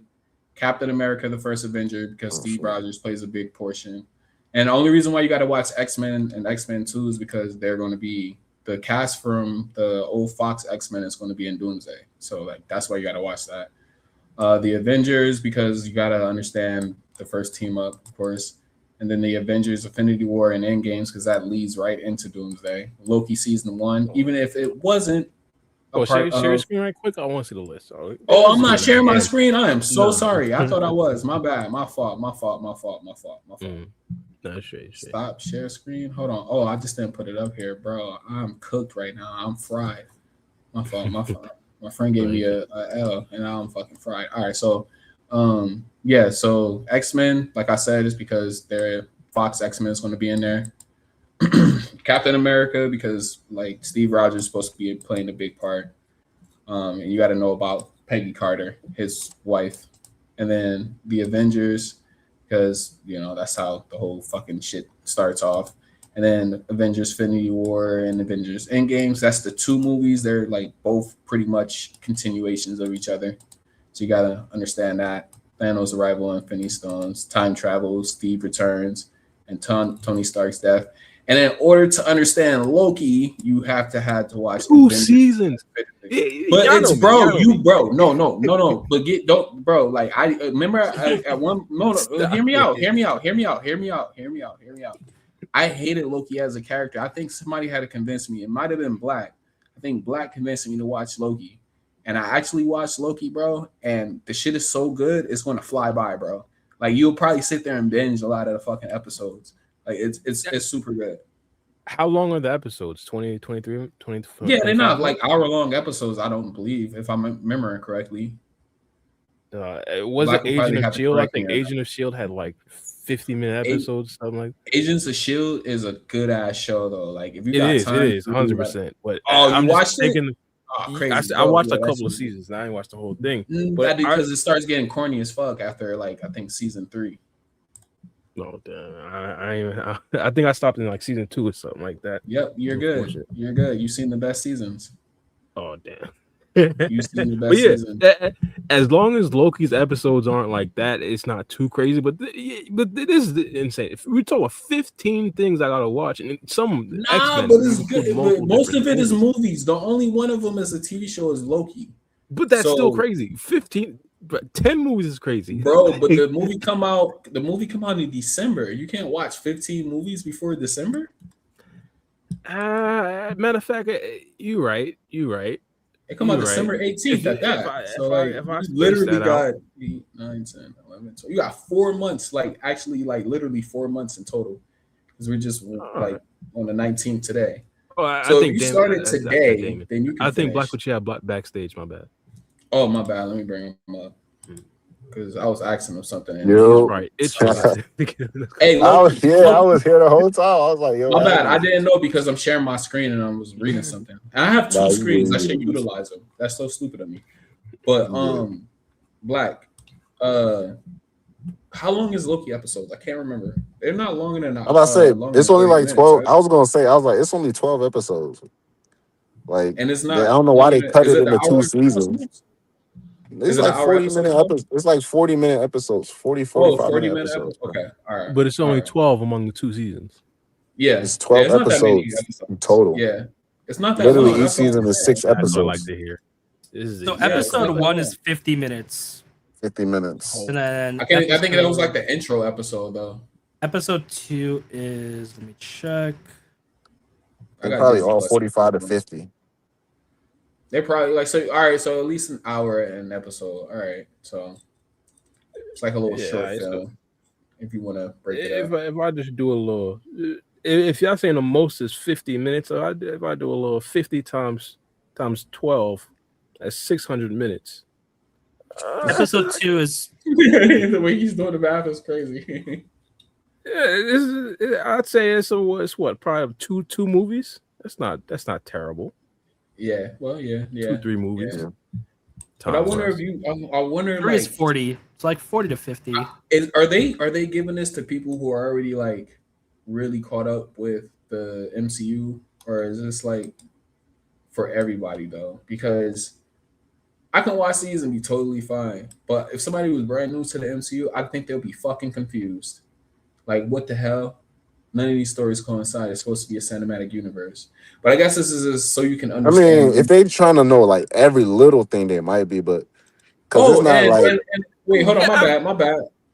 And Barry, you got one that you don't even have to watch because you already watched Spider-Man No Way Home, so you can take that off the list. It's a couple I don't gotta watch, like the Avengers ones. Even though I do want to rewatch that. Wait, what's the movie they say before Avengers? What's the movie? But you shouldn't. You don't even gotta watch Endgame though, because you can go to the movies and watch that when they re-release it. What next month? X-Men, X2, Captain America. Hey, I mean, Endgame's re-releases next month, right? Yeah, September. The end of September. Yeah, so you can just go to the movies and see, and they're gonna have some extra scenes in there and everything too. So you might as well just go to the movies and see that shit. Yeah, I mean, if you want to know everything but don't want to watch like everything, you could just watch one of those hour-long breakdown videos on YouTube. Yeah, but it's not the same though. Yeah, of course it's not the same. But if you just want to get the gist of everything without having to like watch a ton of things, you could just watch those. Of course, I recommend watching the movies when you have time.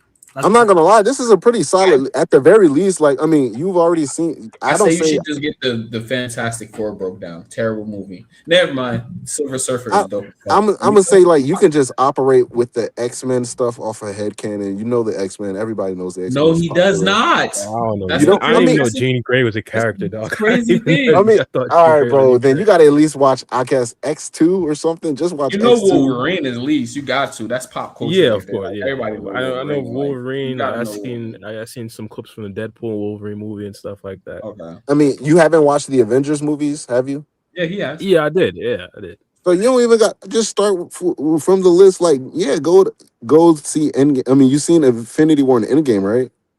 Yeah, and the Captain America one. Yeah. Okay. So yeah, this is Loki, Shang-Chi. What's the name? What? I can't really see. What's after that? Black Panther. You Black Panther? Wakanda Oh yeah, I've Forever. seen Black Panther. But that's that's the second one. Yeah, if that's the second one, I haven't seen the second one. Yeah, so that's the second one. So yeah, it's not that crazy. What about Deadpool and Wolverine? Nah, I just seen clips from it. But to be honest, that's a funny movie. I would want to watch funny that as fuck. regardless. It's a good watch, bro. It's a good watch. Captain America: Brave New World. You seen that one, or are you talking about the first one? Nah, yeah, I'm talking about the first one. Yeah, so Captain America: First Avenger. Yeah, Brave New World. You would. I mean, yeah, I would recommend. I mean, it's cool. It's a good movie, so it's cool. Wait, what about Thunderbolts? Captain America: Brave New World. Nah, don't let him. Isn't it right there? Bro, watch that bullshit, bro. Hey, bro. Hey, no. You can go without watching. No, stop. I mean, it's a Red Hulk in the movie, bro. Don't be selfish for the entertainment purposes. Like, bro, if you want to see like some cool shit, like, yeah, watch the movie, bro. It's a good movie. No, it's bull. You know what? Actually, Barra might like it because of the ending. Barra likes those type. And then you know what? Yeah, go ahead and watch it, Barra. I ain't gonna. He's a good guy. He's a good guy. It's a good movie, Barra. Don't let him. Bro, I mean, see for yourself. Okay. Let me stop. All right, let me stop. But yeah, the Thunderbolts. What about the Thunderbolts? Have you seen I that? watched it for a second time. It's actually pretty good. I just fucking hate the ending. That's the only thing. I really hate. I only seen it once. I ain't gonna lie. I can't remember the ending. I ain't like it enough to like rewatch it. But it was a good movie. I had to rewatch it because I had to give it a second chance because when I watched it, I wasn't really paying attention. I was chilling with this girl and she kept on talking. So I was like, let me rewatch it again before I say it sucks. And I rewatched it again. The beginning is dope. It has some good action in it and stuff like that. Like, when the Red Hawk go nuts, that shit is dope. And, but this how the ending, like how he gets the Red Hulk to stop or whatever. I didn't like it, bro. I didn't like it. But New jutsu is not yeah, I mean, I guess I under a would block have to filled re-see off. it, but I doubt I would re-see it. But like, I see what you mean though. I see where you're coming from. Yeah, I just didn't like that part, bro. Like it was just like it was like all that for this. Seriously, I sat What down. about? I mean, I ain't gonna lie. The worst movie on this is the Fantastic Four. I'm not gonna. Have you seen the Thunderbolts and Fantastic Four, Bar? No, Fantastic Four is good I too. only seen 3 Wait, through Fantastic 6. Four is good too until you get to the 3 fucking through 6. ending, Three Fantastic Four. I can say bro. a The lot Silver about that Surfer movie. was great, bro. It was I a mean, great. It had great things about the movie, but like, bro, these niggas ain't I use just no don't like. powers. They I just ain't don't like use. Reed Richard. I wish They they ain't were doing recast. nothing, bro. That nigga snapping like an old rubber band, bro. He barely stretching.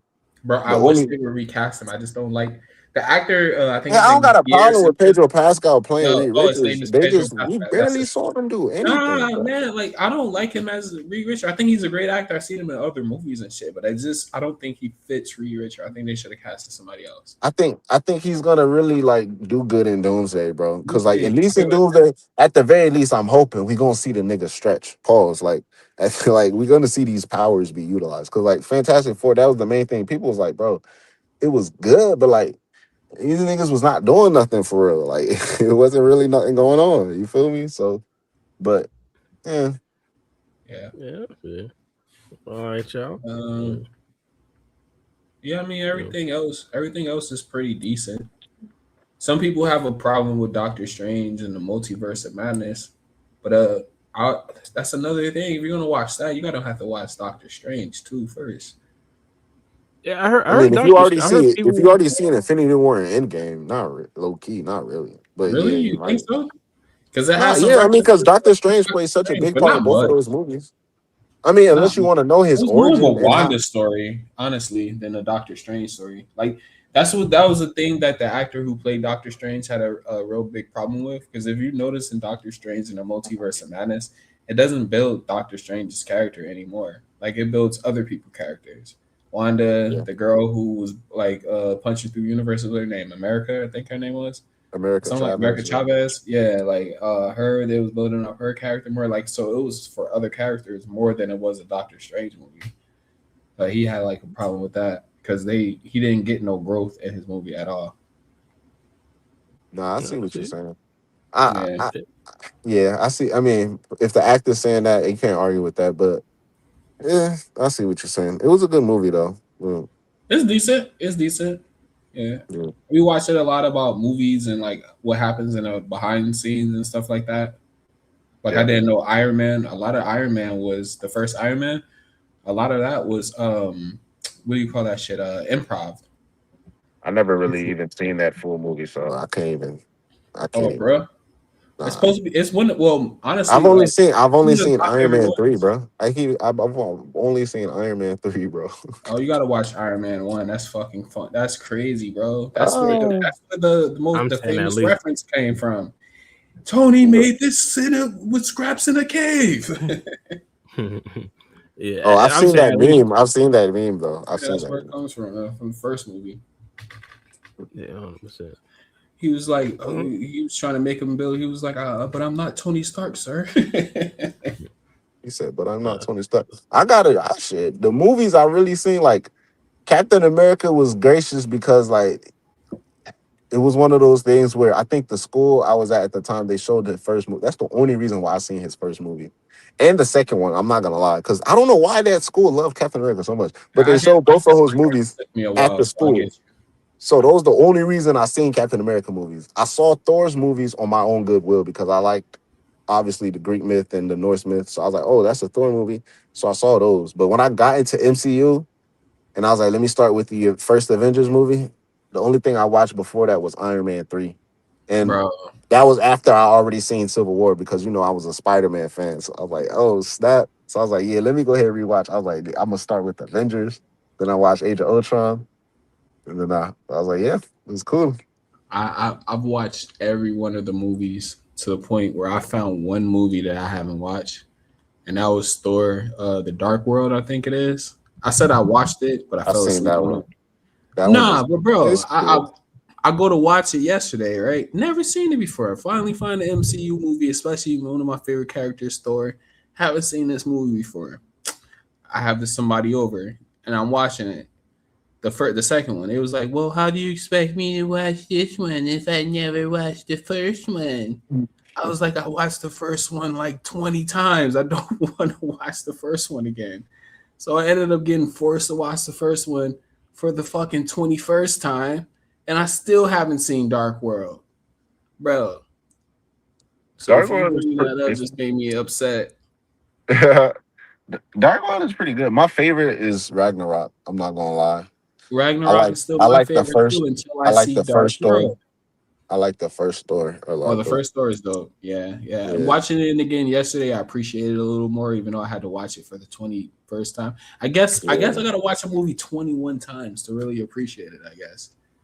Because Yeah. I appreciated it more. I was like, oh, this movie was actually well written. Yeah. The whole shit with him and what's the name? What's it? Jane? Yeah. Yeah. Him and the And earth him, and shit. That shit was yeah, fire. him That's what I'm vanishing saying. from My memory power. on the second one is a little spotty on Dark World because I'm trying to think about what really was going down in Dark World, I and I mean, can't really. that's leading from what happened from part one. Yeah. Loki getting banished and shit like that. That's how it started off. And I was trying to watch it, so I don't know what the hell happened, obviously, but I'll let you know because I'm probably about to watch it It after we led finish. into the fucking shit with the first Avengers movie, but I'm trying to Really? figure out like, yeah, I mean, yeah, but That's fucking crazy how I didn't but watch the movie I'm first. trying to think. It was one of the movies where he let him think he was dead. Yeah, that's the second because he Loki at the end of part one. Remember Nah, when? then he came back because I ain't gonna. Did he do that No, he shit never twice to that came nigga? back. Yeah, he did it. He did it twice. He did it twice to him. Yeah. So the first time he came back and he was pissed, and they was on this mission together. Maybe that's Dark World when they was on that mission Yeah, it together. is Dark World. That's what I was trying to tell you because the Okay, first so time that he killed himself yeah. was Dark in World. part They was on one. that mission together. Yeah. I remember Because Dark like if World. you remember, like in the first one, he what's his name? Thor destroys the bridge or whatever with Mjolnir, and his dad comes and he saves them from falling into like deep space or whatever like that and shit. Okay. And Loki was holding on, and then he said something to his father. I can't remember what he said. It was fucking last night. I just watched it, but he let go and he just fell like into a black hole. So Thor just thought he died. So Yeah. I remember that scene. Yep. When he and yeah, then he went around thinking he was dead, and then when yes, okay. I low-key do need to rewatch the first one again too, and the second one. But I remember it. Yeah, I remember the second one. yeah. You I should gotta watch watch the that one. second You should one. watch that one. Yeah, that I'm gonna shit is watch it hard. after we finish. Yeah, because now I can fucking finally watch it because nobody's here. Shit. Excuse. Don't Yeah, that's invite people true. to don't invite people to your crib when you start living alone, guys. He said don't invite people. Hey man, it be like that, bro. Dang it. I'm so expect. Oh Oh, man. What's up, bro? we about that. We about that. Nah, I'm cool. I'm chilling. Unless you guys gotta go. I'm Oh good to go. yeah, I think Ryzen Yeah, I said he got think a Ryder dip. I getting mean, diminishing returns. Yeah, I could probably dip that's cool. soon. That's What cool. it was? That's the last thing I did want to say. Just a reminder: Boruto officially drops in less than a month. Well, I guess the spoilers in less than a month now. Oh Oh, yeah, where? now. Oh yeah, finally we're on the 30-day Oh yeah, countdown yeah, now. yeah. Because this month right here, we didn't get a chapter, huh? Yeah, because we would have got one today. Yeah, you're right. Yeah, Somewhere around, yeah, definitely. We would have been talking about some It's the other stuff. 19th today, so we would have some got it poor. today. Yeah, uber unfortunate. Well, I guess now we got a proper countdown. A proper. Did y'all ever countdown. talk about the age shit, the TBV age? You ever go over Which that? I mean, the I characters. think that's not necessarily all of them. To be honest. We had. I mean, it's mostly. I'm still awake We just enough talking to about pull it. Emojin and stuff. I think. Hang on, let me wake up. I'm about to say it's mostly most of the stuff is like pretty well known, except for Cole, because Cole was questionable, but he's confirmed to be 18. So He's 8. Oh yeah, Code's a crash out, bro. He's a YN, a young yeah, ninja, bro. so that means All he was right, 15 in part one. we got Kawaki at 17, Boruto at So 15, Ada's 19, Code's 18. Sarada, Sumire, Mitsuki are 15. Damon's 13. Nah, Kimura's see, like, 12. yeah, that's why I lose respect at, bro. Like we were saying in the chat when I was talking to you. He's 13, he's still wearing a fucking onesie, bro. Yo, you know who he reminds me That's of? not crazy. I don't know if you Who gonna guys punch him out of it though? That's hold what on, my I thing don't know if is. you guys seen this shit, but that reminds me of T.I.'s son. I can't remember what his name is when he got pulled over in the Oh, you Pikachu talking about onesie. King when he was yeah, Yeah, his King, when he mugshot was got pulled hilarious. over in the Pikachu onesie, like nigga, you a grown ass man in a Pikachu. Hey, but that's look though. He was chilling because once it came time to the smoke, we see Damon changed outfits and everything. He was like, "Let me go ahead and get ready." All So right, so let me go to the other he ones. be chilling in the onesie because he's like that. You feel me? It's like a lion. Which animal in the jungle is it? The tiger or the lion? They sleep with their belly face up because they know like ain't nobody finna like run up on them. You feel me, That's weird though. But what was the thing with Damon? You guys were saying like wasn't really bro? making sense. So His age contradicts. Well, it's a lot of things, but this just confirms like it definitely contradicts the backstory of the car. Did we have that whole entire debate? Was that before we even went live when we talked about that? I think that yes, Yeah, that's was. it why I was. was Yeah. like, bro, let's go live. Because hey, Yeah, hey, that was like audience, 30 hey, minutes. audience, we be in the back like just chopping it up about shit that we should be just Nah, mopping today was about. bad because we went like 35 minutes without even Just going before live. we could have just went live, and I was like, yo, let's just go. Anyways, yeah, go ahead. What didn't make sense? Sorry. It's the backstory because, all right, just to like break it down, the reason why it doesn't make sense. Now, it could just be Amato's an unreliable narrator, or it's I know people like to use the word plot hole, but I would consider this the actual very first plot hole in Boruto's story. Because the way Amato sets up his backstory is that boom, his daughter died 12 years ago, right? So this is around the time Boruto was born, before Boruto was born. So his daughter died. This is part one timeline. So prior to the 3-year time scale, his daughter died 12 years ago. He spent all this time trying to figure out the ins and outs of bringing her back or saving her and stuff like that. And he ended up making these clones, all that. And somewhere along the line, he comes across Jigen. And then he does the whole thing where he agrees and he works with Jigen. And then they build on this car organization. He starts building these cyborgs. And then he starts building cyborgs that are quote unquote too Is strong it or too powerful. And Jigen orders them to get destroyed. is it And is then it is it like solidified that like just proven fact that he started building the cyborgs when he started working with Jigen? that's what I'm saying. Or was he building them It's an before? unreliable narrator, but it is because he joins the car organization, and the cyborgs are the car inners. The only clone that's confirmed that he had prior to Jigen was the Delta stuff, because he'd been making many Deltas, and each one came out with like a different personality. But Shit. What if Damon is his son and he just don't give a fuck about reviving him because Well, he's a little fucking shit? that's not the case because he says when he man. says he goes on to do this, and then after he gets the cyborgs ordered to be destroyed, then he comes up with the idea of creating Kashin Koji. Nah, Okay, I'm cool. saying like, what if Damon is his son, right?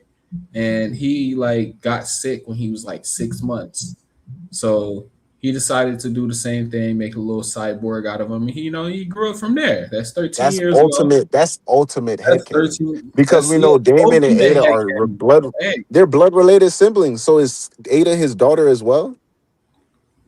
hey, you don't know with Amado, bro. That's Well, what You'll I'm never saying. know with But the thing Amado. is, though, because even if that's the case, because he says, boom, I go on to create you know what I'm saying, Kashin Koji after this. So now Kashin Koji is created after this whole entire trial and error thing where the cyborgs are ordered to destroy it. And amongst those cyborgs to be ordered to destroy, since we know confirmed Ada and Damon were those, and then Code was, but his thing was his loyalty to Jigen. So he didn't get destroyed. And we see in Kawaki's backstory, Kashin Koji is there already, watching a young Kawaki post all of these experiments and stuff like this. We And need to know Kawaki's a kid, how old and Code is a kid at the same time, too. we need to know how old Kashin Koji is, and we need to know how old Ada is. It doesn't match up Not because Ada, sorry, not Ada. If Damon is 10 years old in part one, when did this take place? Because 12 years ago, Damon isn't born. So it has to occur at some point, at the very least, 0 to 3 years after. I want to Or I want or to we know could how assume it old was the 10-year Delta period. How old is Delta? Like they didn't give us all the ages. I wish they would have gave us all the ages. Akebi, she Well, died at it, 24, bro. She was 24 when she died. well, Yeah, say, I'm not say She'll that be one talking more about. time. I'm 36. not talking about Delta. I'm talking about like her actual age, like how long she's been around, as far as life Akebi, goes. if Akebi died 12 years ago, Delta started being created within those 12 years. That's what I'm saying. Everything starts within the 12 So years. yeah, so Hmm. what I'm saying is it doesn't mean that it was 12 years ago that Delta was made because See, I Yeah. don't think that Amado was going to be able to make a cyborg within a day the problem. I'm unless The not he was problem. saying prepping. Delta was made in 12 years. I'm saying the whole No, no, entire no. time. I'm not saying that you're saying that. I'm just saying like unless he prepped for it, which I See assume that he the probably would problem have. with Delta. That's the thing. So He it's gonna made her take 9 months. years. He made her 9 months after Akabi died. But we also gotta remember Wait, how we know Delta that? has multiple spare bodies, so she could still be 24 or in her 20s. Because we gotta remember How when you he know? went to the Leaf, he grew a new body for her to this How do new you know it's Delta. 9 months? He said 9 months later she was abruptly completed. Let Yeah, me he did pull it say up. something along those lines. But even bro, because Damon's I age doesn't match up because it would take at least all right, so it took almost a year for him to complete his first clone of Delta. And we know Jigen came to him times after that. So he had to go through trial and error at least another year, but enough to where he started to lose hope and all rationality to where Jigen came to him at his lowest point. So I don't like at the very least, we're saying within 10 years, now we got a 10-year time frame to work with. So at this point, Ada is 6, right? And maybe Damon is born or he's about to be born around at this point. Where's the He 10-year still mark can't at though? So like, because Damon is are we because adding the Damon is 3 year time because period to Damon is the because years? Damon is 10 years. No, it's because Damon is 10 years old in part 1. Oh, Because they is he confirm okay? he's 13. They confirm he's 13 right Well, now. yeah, true, true, true. Yeah, Simple because math, simple here's the math. timeline. Oh my gosh, So my bad. Akabi died right around the It's time not your fault for Boruto. your name. The point is, it's not making sense. It's not making sense. Yeah, because like so 12 years ago, Akabi dies. Boruto is born. What? Delta, I mean Boruto. Ada is 4 years Boruto. old at this point in time. So Yeah. she's around 4 years old when Akabi dies. In Okay. 9 months, Amado makes his first version of Delta, and then he remakes her multiple times. Mm. Jigen comes to him. So how So long we have because they don't give us a definite answer. We have to go off of what we have. How exactly. how much how long do we assume the point from when he completed the first Delta to where he tried multiple times until Jigen came to him? Like, was it Uh, within weeks later, months later, years? I don't think it's crazy to say he didn't fully complete the delta we see now until he was in control of Jigen. But he I said he came out with mm, multiple personalities, so we know Yeah. he did it multiple times prior to meeting Jigen. Because he Yeah, said but each time she came out, it was someone different, and it wasn't his daughter. do you think yeah, that but the Jigen that Amado we have, gave us I'm the not full story the though? delta we have now is probably different than the I guess experiments that he was doing before. The That's what I'm Delta, saying. So the Delta we have now, who for all we know, that can be Delta number 50, bro. Like at the yeah, very least, the Mhm. 50 prototype or something like because the that. Delta that we have now was made in the village. Well, yeah, Yeah, But even the even Delta that we prior were to that. introduced, Delta the two. Delta that we were introduced, she was made within the Kara organization. Yeah, Because then Yeah, she started to have the one on her forehead. Prior to that, I guess she didn't have no marks. And then the Kara, he started giving her the one, and then the hidden leaf. Now she has the hidden leaf symbol. but So also when don't when forget. he would revive Akibi is going to be revived with somebody who looked exactly like her. You ever like realize that? But he You has, still yeah. I have Delta. mean, that's the thing though. I don't want him to sacrifice Delta to bring back a Kibby. I don't know. He doesn't have to. He already He has had Akibi yeah, in that incubator thing or because he has a new whatever. clone body. Yeah, he has. Yeah, he's already Yeah. making one. And it looks like it So has a now karma stone on his head. It looks crazy. I don't know if anybody ever talked about that. they'll be able to tell the difference. She might just blonde. She might just dye her hair something different on some Well, Goblin Queen story, like the Matter Implier for the X-Men type but stuff. we also gotta. I feel like we also gotta Talk remember about that next pod though. How 100. how we going to have Akibi and Delta at the same time? This would I be mean, crazy. if we get evil Akabi, who's to say she doesn't just kill Delta? As Yeah. they do the storyline where it's like the clone ends up being the the saving grace in the story instead of the original. You know what I'm Yeah. saying? maybe. I My, keep on my saying, bro, she finna come back crazy. But go ahead. And but then my Amuro my last accepts statement. her as her daughter. But my last statement. The Delta from Kara. It's implied that she's been around for a while because she references the amount of money they spent to augment Kawaki. Yeah. So that Delta most likely was around for a while. Even if we like ballpark Kawaki to being like 8, when Jigen took him in, that means this man Amado is experimenting on like a 4-year-old at best, less at Damon, worst. right? Literally. A super powered 4-year-old. Because we know Kawaki, he can't be younger than 8 than when he got recruited into the Kara. So that only gives him 4 years within Damon's lifespan. At one point to where he operated on the man, and then either he grew in the chamber or for somehow, some way, they only started aging after he froze them. So Damon was already 10 and Ada was 16. But it doesn't make sense because Ada can only look 16 years into the past. So she's confirmed to age 16 Yeah. years. And she was frozen just as long as Damon. So he Yeah. has to be 10. So that means he had to have been 4. What's the chances that you guys think that we're going to get a backstory on either, or well, we should get both characters at the same time, the brothers and We sisters. should, but I don't know how they're going to do it. I think there's going to be one of those things where we never get their, like a Sakura, we never get their backstory. Or I don't maybe think maybe we'll get it kind of like how Amado just gave it to us, where they just discuss it, I and then you hope start to ask Ada one day. You know, I she sees hope they her. do because I really do love both of these characters. They're amazing characters in my eyes, but like the way they already introduced it, they messed it up. They messed Mm-hmm. it up bad because it's like now you're confirming the ages of these characters, and then you already got a model's backstory that has a cap at 12 years into the past because that's when his daughter died. And the entire car organization thing, the Well, I inners mean, being created, and it's like it's it messy, doesn't bro. it doesn't make it messy. It's just the fact that Amado experimented on a little child. That's all. It's It gotta. makes it messy because it's like if he was sealed away when he was like 4 years old, Mhm. how they came out in the same clothes that they was in already. You feel me? So the nigga just how he know how to speak so well, how he got all this. So that means like, Well, what so he about the didn't make him history that until bug? What about the he probably history? didn't make him until he was 10 years old, because we can't What really about say at what point in but time like he came if he and was 10? That means he's confirmed to be older than Kawaki. Then if he was 10 when he shut him down. yeah, because Kawaki got recruited at 8. And Kawaki's 18 right now, and Damon's 13. So Kawaki got 5 years on Damon.